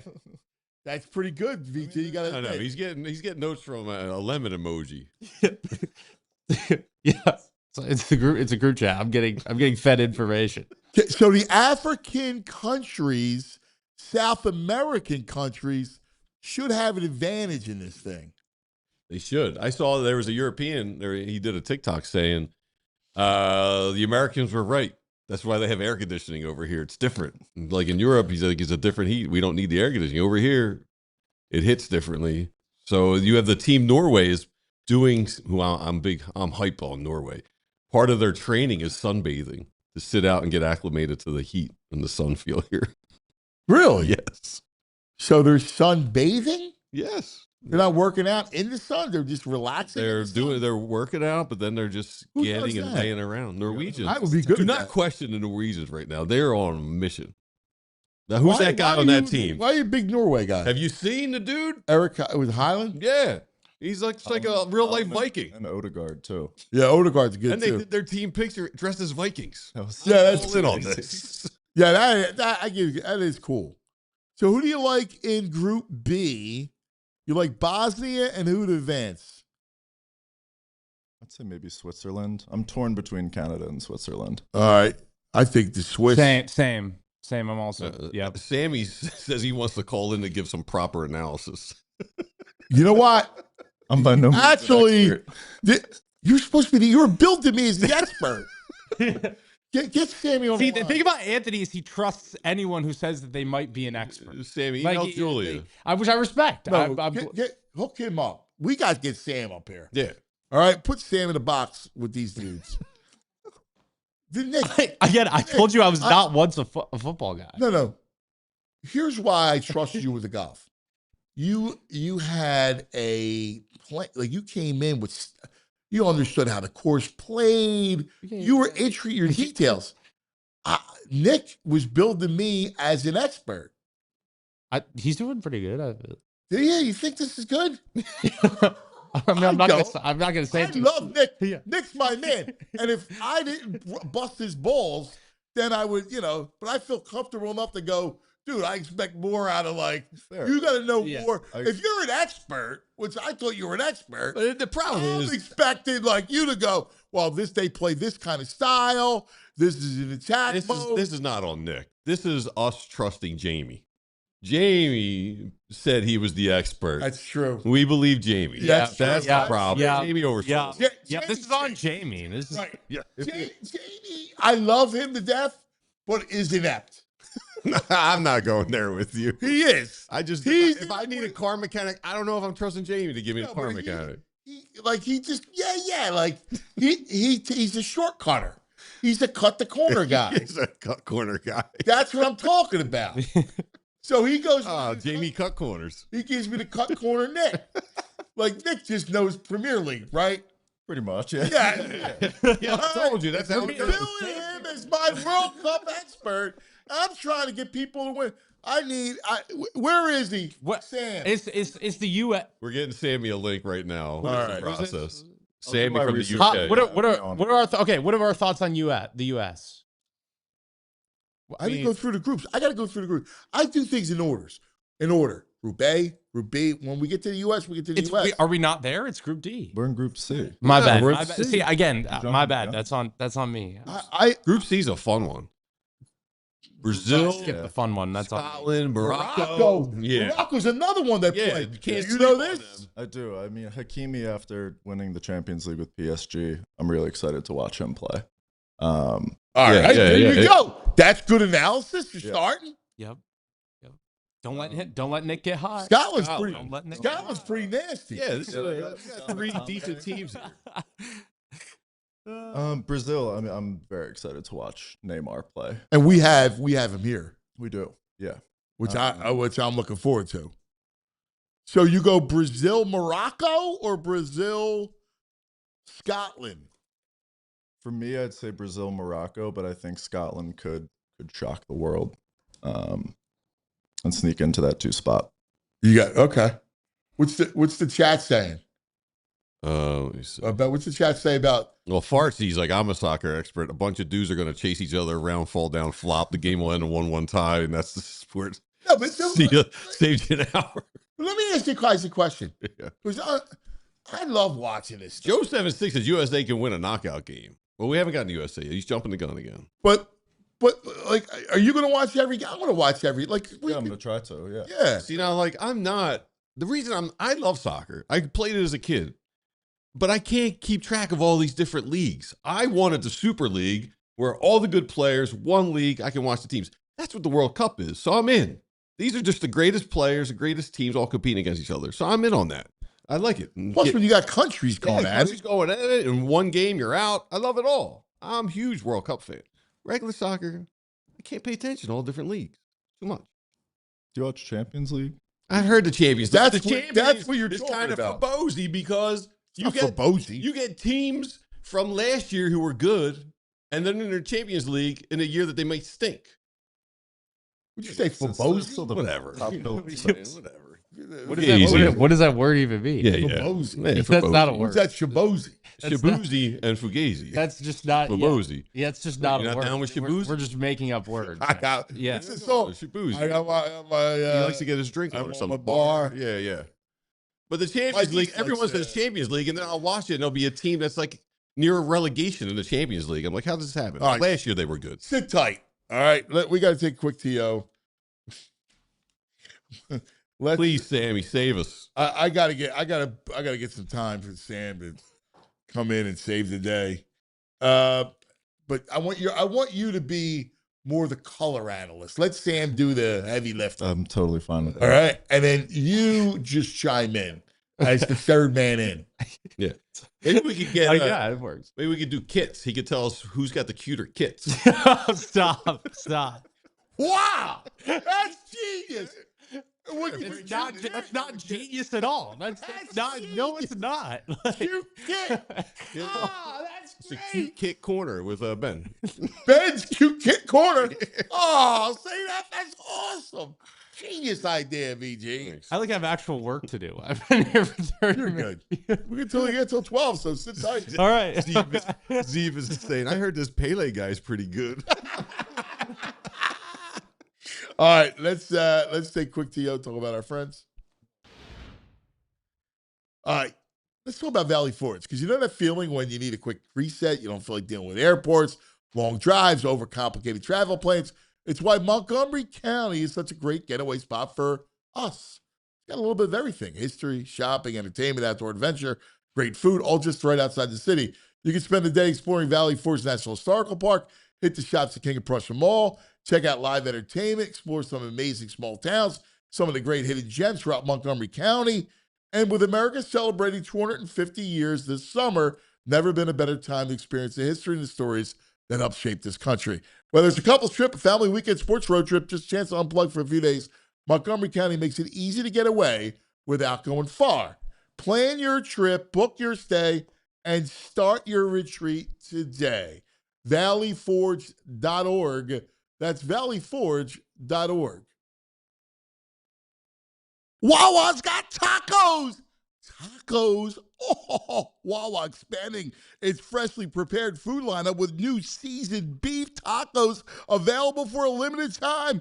Built to deliver bold, craveable flavor in every bite. We're talking warm, soft tortillas filled with Wawa's savory, juicy, boldly seasoned beef, plus fresh toppings that you can customize your way. You got options too, from seasoned beef, chicken, steak, black beans, shredded cheddar cheese. Pick up 2 spreads like salsa roja, garlic aioli, barbecue, ranch, buffalo, chipotle, and you top it off with shredded lettuce, salsa, fire-roasted corn, onions, or pickled jalapenos, all packed in a 6-inch soft flour tortilla, making it perfect handheld or on-the-go option. Seasoned beef tacos doesn't stop, all right? It's available across the full lineup, including burritos, bowls, and quesadillas, so you can mix and match and build the meal that fits your appetite. But don't wait. The lineup is only here for a limited time while supplies last. Next time you're at Wawa, grab a taco and find your new go-to order.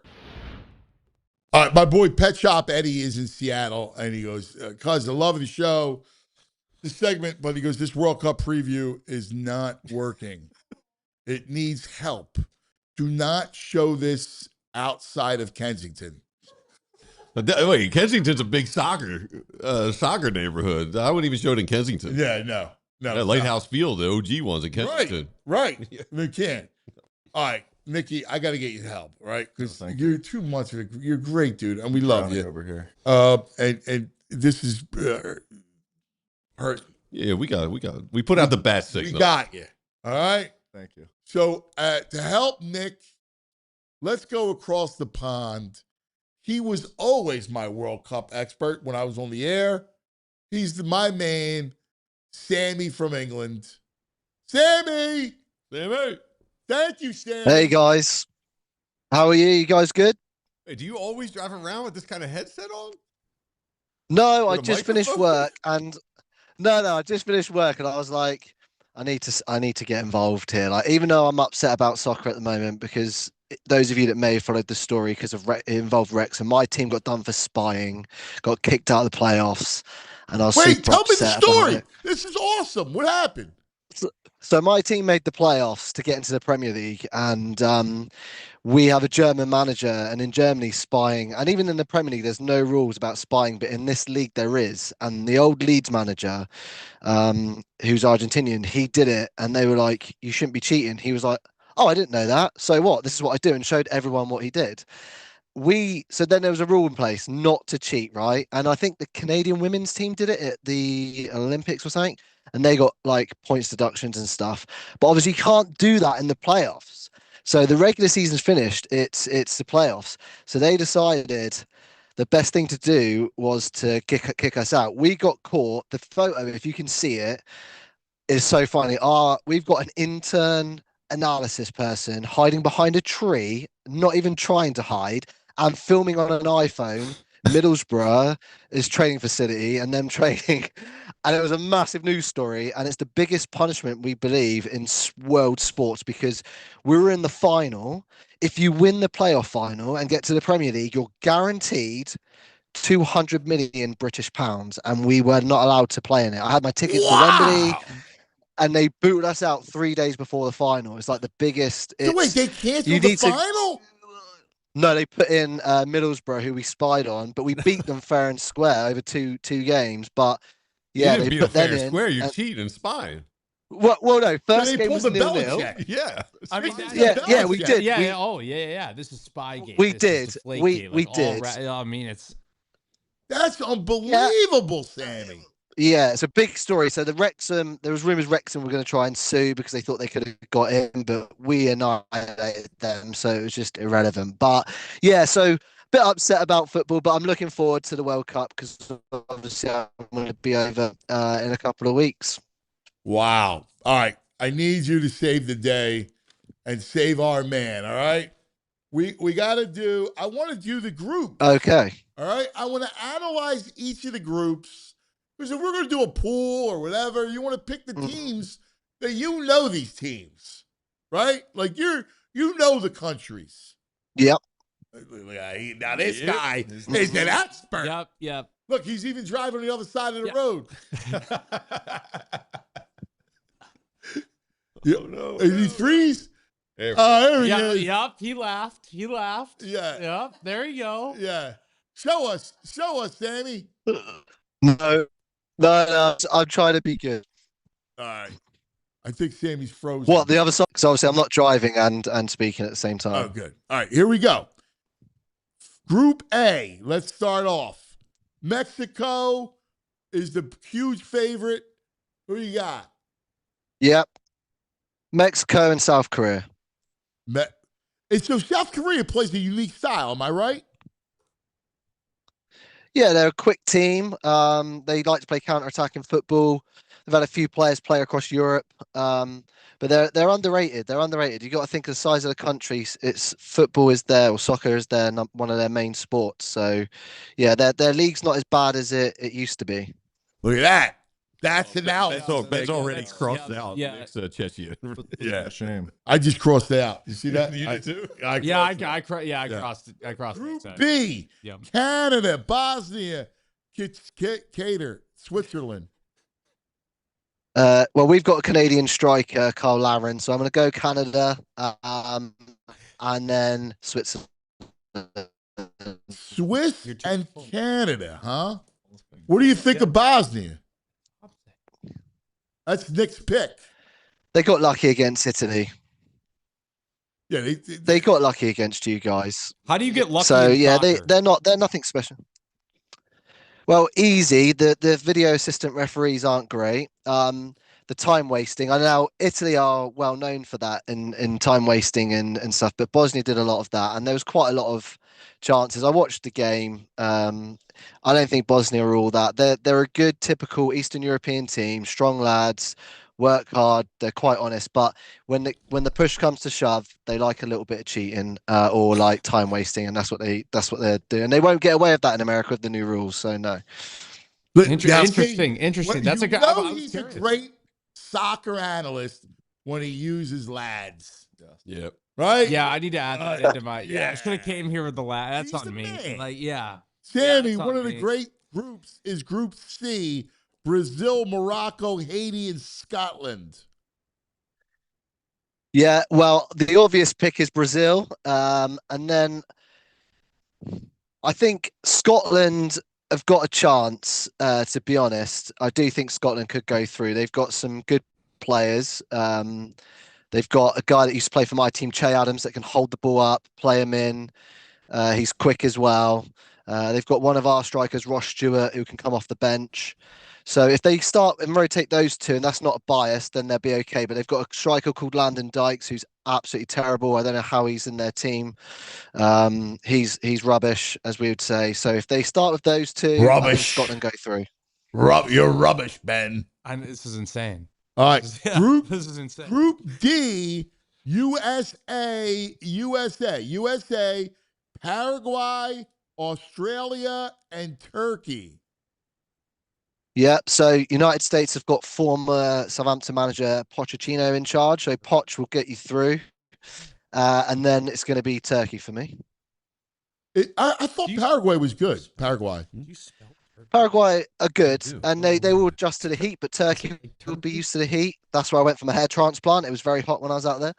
And they've got some good players in Turkey. They've got some stars playing across Europe in the Champions League.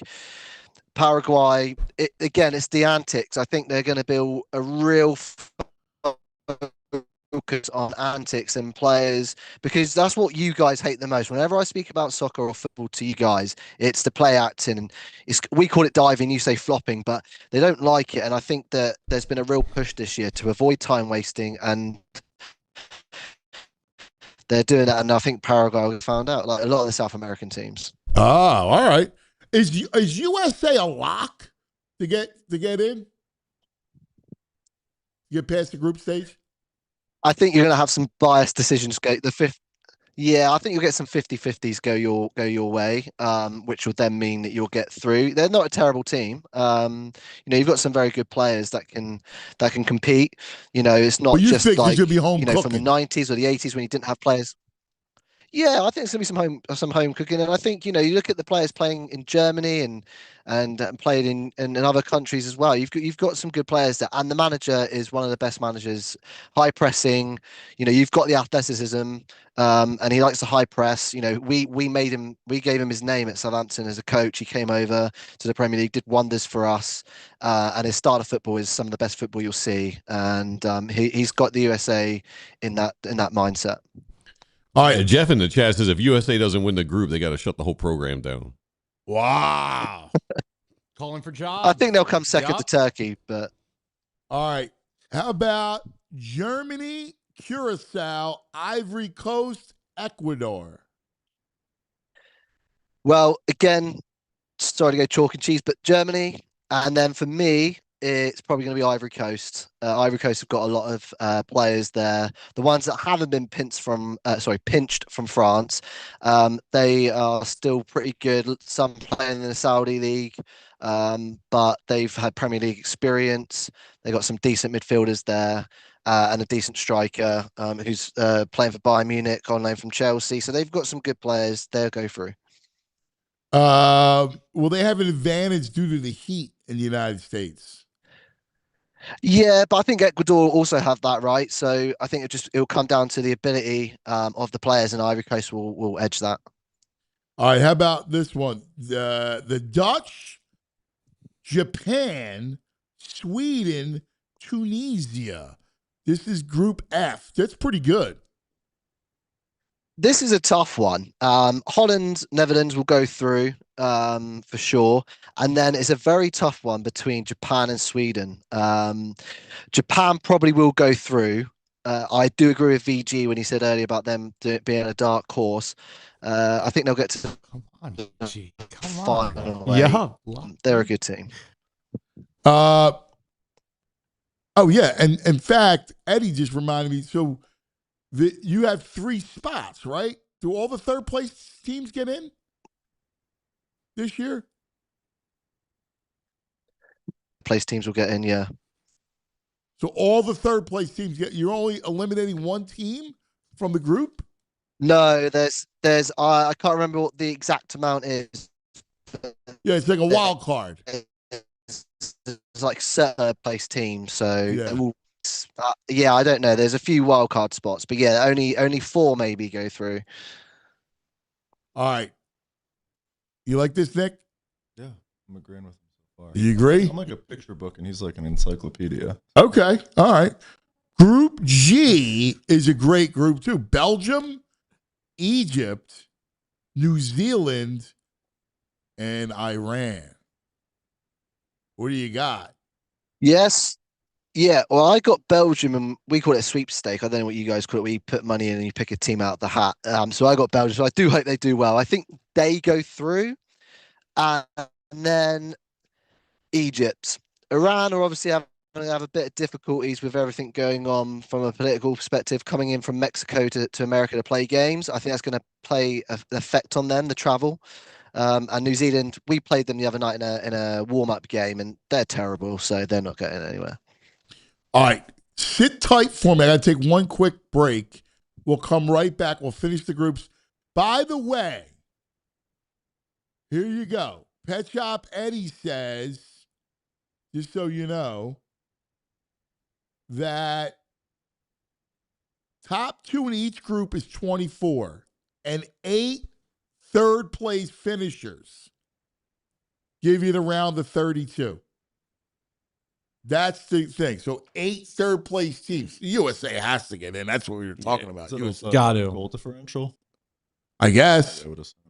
I guess. All right, we'll come back more with Sammy in a second. But first, a word from our friends. You can bet all this stuff on the Bet Park Sportsbook online casino app. That's right. Right there on the app. You can play all the World Cup stuff. They got it, all the matches, all day long, goals, totals, you name it. Just like, basketball, like the playoffs tonight. Brain likes the Knicks tonight. I don't know. And then you got hockey and all the baseball you want, plus all the casino games and the hottest online slots. In fact, there's a new soccer-themed slot. Everybody's loving it. And you can get up to 500 spins as a bonus being a new customer. Plus, up to $5 casino bonus back if you're down the first 24 hours. BetParks.com has all the details. You got to be in PA, New Jersey, Michigan, Maryland. If you have a gambling problem, please call 1-800-GAMBLER, the BetPark Sportsbook online casino app. If you're a golfer in Philly and you're not part of the Gap yet, you're leaving a ton on the table. Gap, the Golf Association of Philadelphia, is your all-access pass to the best golf in the area. Their member play days get you on the top private clubs and premier golf courses you normally can't even touch, and it's all in a relaxed, fun format. No pressure, just great golf. And when you join, you get a GIN handicap, which changes everything. It levels the playing field, tracks your game over time, and makes every round actually mean something. Plus, for a low annual cost, you unlock access to events, championships, discounted tee times in the entire Gap network. It's the hub for amateur golf in the greater Philadelphia area. Getting started is pretty easy. Just visit gapgolf.org and click join or get a handicap. You can sign up for the online USGA Gap Club for just $55 and get instant access to your membership and get a handicap, or you can host your own handicap through a local public or private golf course that offers Gap. Once you're in, you're in. Events, exclusive courses, all of it. Go to gapgolf.org and get started today. All right, welcome back. Here we go. We're back with Sam from England, our World Cup expert, who in one fall swoop took Nick's job. Yes, he did. Nick went from expert to note taker. Yeah. That's just a Man United fan for you, to be honest. Take something off my plate. All right, Group H for Sam. This is my favorite group. Yeah? Yep. How come? Why? I don't. We got Spain. I don't know. I was actually hoping you weren't going to ask that, but yeah, Spain. I like Spain. All right. Cape Verde. Yeah. How could Cape Verde make it and not Italy? Exactly. Saudi Arabia, Uruguay. Where is Cape Verde? I've been looking. I didn't even know what the Ivory Coast was. So What? I'm still. Yeah. Sammy, make sense of this. I mean, the tough thing is Italy play in UEFA, and the qualification for UEFA is extremely tough. And this World Cup being expanded meant that you could have those random countries come in, but yeah, Spain are going to win that group.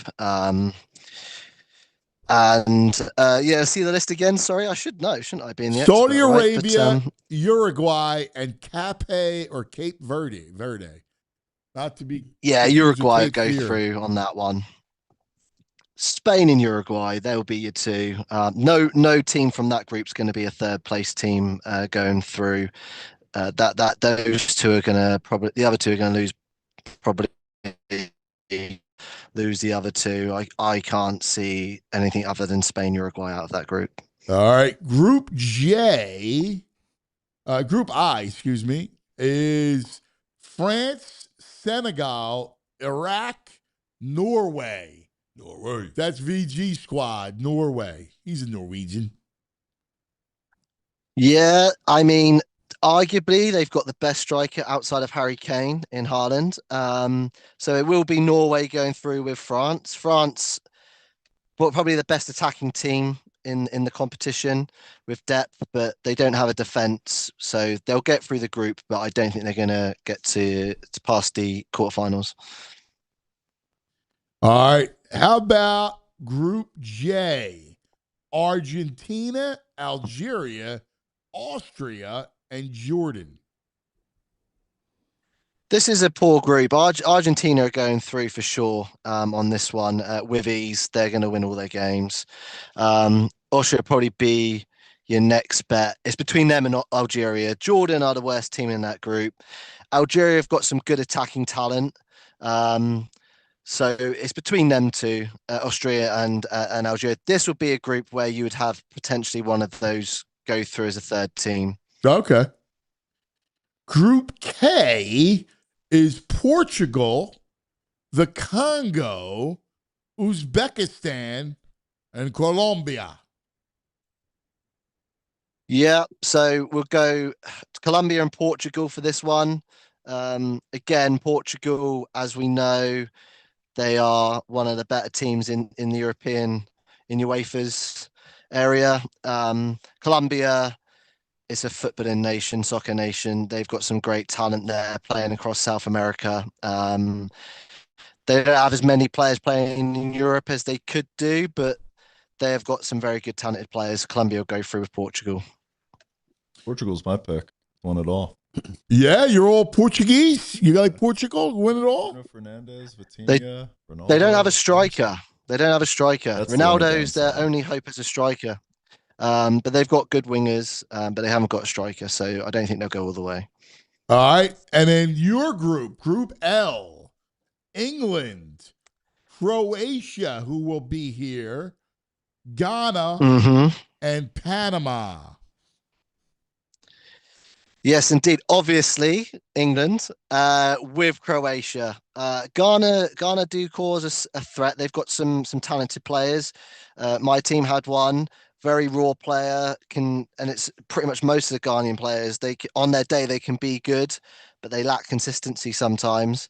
A few of them play in the Premier League now. Sunderland's got some, and they've done well. But they're power and pace, but they haven't got that They haven't got that natural footballing ability to, bring the ball down, control it, find that final pass consistently. So for me, it's that they're not going to make it. They might go through third, but it's the two European teams going through. All right. Now, let me ask you, because we get underway coming up. Who do you like beginning? I guess it begins tomorrow. Mm-hmm. Who do you like? You like any of these games? Matchups early? Mexico is if you're gonna do, your brain bet as you guys would, get on Bet Parks and put all your money on Mexico. They're gonna win. Mexico, there's no way Mexico won't win opening game. I think it's that's a given. So there's 2 games tomorrow, 3:00 and 10:00. Mexico and South Africa, South Korea and the Czech Republic. It looks like South Korea, Czech Republic is pretty open game. Yeah, if I was doing a double bet, I would do Mexico to win and then Korea or draw, double chance, sort of thing, or under 2.5 goals in that game. I think that would be a tight, close game between the two. Early group stage games always are very tight and boring generally, but with the host nations, I think their opening games are going to be fired up. The other teams are going to try and sit back and let the atmosphere die down a bit, but it's not going to die down in Mexico. They're going to be chanting, singing, throwing flares, doing whatever for the whole 90+ minutes. I think Mexico is your lock tomorrow. Don't you see, like, early on, like, where you got a mismatch and that's where you see a team could put up like 6-7 goals? Like, you can, but most of the time it's like a boxing match. The first 2 rounds you're feeling each other out. So that first game, it's a bit kind of feeling it out a bit. So the tight games, the ones like the where you're like, it could be between these two, they're not going to be the group winners. They're fighting for second. Though when they play each other, if they play each other in the first game, like in that instance tomorrow, you're going to probably see a draw more likely than not. Or, again, because of the new rules that have come in with lack of time wasting now, they're looking at corners. If they've given a corner and it's not a corner, there's more checks from the video assistants now. There might be more opportunities and more goals, but generally it's a quite tight first, second round of a heavyweight bout where they're trying to just see each other out. And so that's where you see a lot of draws or low scoring games. But you're absolutely right. If it's, England-Panama game, if that was the first game, England probably win that 5-0. For example, but you're not going to see many games where there's a big high score line. I don't think, when it's between the teams that are fighting it out for second place. So you got USA Paraguay on Friday at 9. That one could be the tie. That could be a tie. I know we hate ties in America, I know, but I do think that could be a draw because I think the hype of America playing their first game in the World Cup in America for this tournament, it's the opening night. They're not a bad side, Paraguay. South American teams are good. Yeah, Paraguay isn't bad too. Like, no, and UEFA and I can't remember the qualifying but South American qualification. They're the 2 toughest qualifications for World Cup entry, so they're never going to be an easy pushover. Sam, I'm going to need you all week during this tournament. All right, so we're going to need you to check in and do the Sam World Cup, like 5 minutes of World Cup every day. Are you available? I fired Nick. I am. Yeah, sorry, Nick. You're a Man United fan, so it's deserved. Yeah, that's fair. That's fair. Yeah, I'm around, and obviously I'll be with you. I'll come in studio hopefully in 2 weeks. Come and see you with my son. He'll love that's fantastic. Yeah, we're gonna need your schedule. All right, you're the man. Indeed. Thank you, mate. Thank you for having me. See you guys in a couple of weeks. Right, Sammy. And speak to you tomorrow, maybe. Enjoy it, buddy. Thanks, Sammy. Thanks, Sam. I mean, was there Thank God he was around. A dramatic difference between Eddie, Pet Shop Eddie, did that save? Sam saved the segment. It was about to go down South Bay. Yeah. Completely, yeah. Yeah. A Brit involved. The Brits. I mean, we can't compete with the Brits on the soccer knowledge. I wrote down lads nil rubbish. So then that way I come prepared. Yeah, you need that. Rubbish. Yep. You That's can't. pretty good. Yeah, you need that. If you're gonna talk soccer, That was with Nick Lack. Nick Lack, the color. Yeah. Like, Look, I know when I need to concede my expertise to somebody Yeah, else. listen, Same you're as- great to hang around. Like that's why you're on the show, just to hang out. Yeah, love it. Maybe we'll crack open some beers. Yeah, sounds great. All right. Yep. All right. God's not here. So I will say, betting wise, corner kicks is one of my favorite bets. So if you have a Mexico playing an overmatched team, they're offensive a lot of corner kicks. Oh, because the ball goes out of bounds. Yeah. So if you have two teams that play defensively, corner kicks a terrible bet. But if there's one team or both teams are, if one's way better or they're both offensive oriented, corner kicks are, because all you want is corner kicks. They're easy. It's way easier to get a goal. Over 8.5 corner kicks is a fun bet. Okay. There he is. VG knows. These guys, you're like, Mexico, games like this, can they put up 6-7 goals? They start giggling. They go 6-7, 6-7. I know. I said it on purpose. No, you didn't. No, you did not. Dude, I worked around a bunch of. I did set on purpose. I coach. No, I coach children, kids. Yeah. Everything's 6-7. Everything's 6-7. Yeah. It's unbelievable. In the dugout, like a sleeper cell. In the dugout, it happens 50 times a game. How? Does it happen 6 or 7 times a game? 6 or 7 times a game. Yes. So all the time. It happens all the time.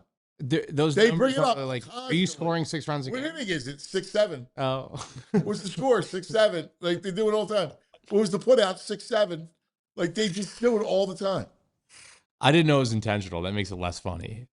But all right. Only because that's on me. We do it all the time. I'm like, I hear these kids are in my head. So Jeff from DC, he was pretty right on the money with Sammy's picks. He's on vacation. He said he works from home and he's on vacation. He can help out if we need some. Oh, good. He says Paraguay always take the under on corner kicks. There you go. He knows. All right, we got to make sure. We got to book them. All right, book these guys. And Nick could be here just to hang out. Yeah, Jeff, email me or Julia. VG at all PHLY or Julia at all PHLY. Yeah, Nick, it was good. Your title of expert lasted not as long as Ben's, but not a self-adorned title. Yeah, it's not your fault. That's this all falls on Jamie. This is not your fault. Yeah, it's not your fault. Yeah. I mean, Ben's on me because I thought I had something with Ben. Ben's on himself too. Like I got way too cocky. I came in here. I'm like, Danny D was like, dude, you got to get rid of this Ben guy. He never said that's not what he said. He never said you got to get rid of him. He's a bed bug. He said I'm a what? A bed bug. Is that like a South Philly thing? Is that like a South Philly thing? Is that like slang? I don't know. It's a bet. Like I know what a bed bug is. I just didn't know. Bug. Yeah. Call a guy a bed bug. No, I've never called someone a bed bug. No. Who said that guy's a bed bug? What's that? I'll look it up after. It's fine. No, you never said that before. Never once. Is it? I assume it's obviously it's obviously an insult. What does it mean? Correct. Correct. Yeah. That guy, see that guy over there? He's a bed bug. Yeah, exactly. That can't be a compliment. Yeah, you're fine. I'll look it up like after. that for it to work too. Yeah, it's gotta be. It's South. Fine. I'll look it up after. Probably get pissed off and. Yeah. You're the best. Jules rules. He Ray says, "Quote: Is that like a South Philly thing? Is grounds for suspension?" Again, I have never once asked for this. I love educating Ben on Philadelphia. Yeah, it's fun for us. It's great. Like it really is. You know, because where you're from is more like the Midwest mentality. Yeah, Western New York, sure. It's more like the Midwest. Yeah. I mean, Western New York is like it might as well be Wisconsin. Yeah. I've lived in both those places. I've lived in both those places. Beautiful, nice people, good people. Sammy driving from the UK says, "Even I got the bed bug joke." LOL. Well, the Brits understand that. They're it's a guy you don't want to be around. Like that's what a bet. You don't want a bed bug. Like I'll just look up after. It's fine. No, you can only imagine. Joe 7-6. Ben's got to get up to speed on ball breaking. That's fair. That's honestly that I know my weaknesses. No doubt. No doubt. Well, that's definitely true. I'm not a ball breaker. I'm not. Like, I grew up around guys that are PhDs in ball breaking. Don't let Ace come around. What do you think? Ace do the sunglasses backwards behind the ear? Upside down? I stop overanalyzing me. I'm done. I'm done. All right, bye, Ben. Nikki, good job, buddy. Thank you. No, well, not good job, but good hang with you. Yeah. Maybe I'll be back. Jules rules. Everybody, Jules. we love you. Have a great day. Chat was awesome. You were awesome today, chat. As stars of the show, we appreciate it. We love you. See you in the morning. We all silly like the mayor.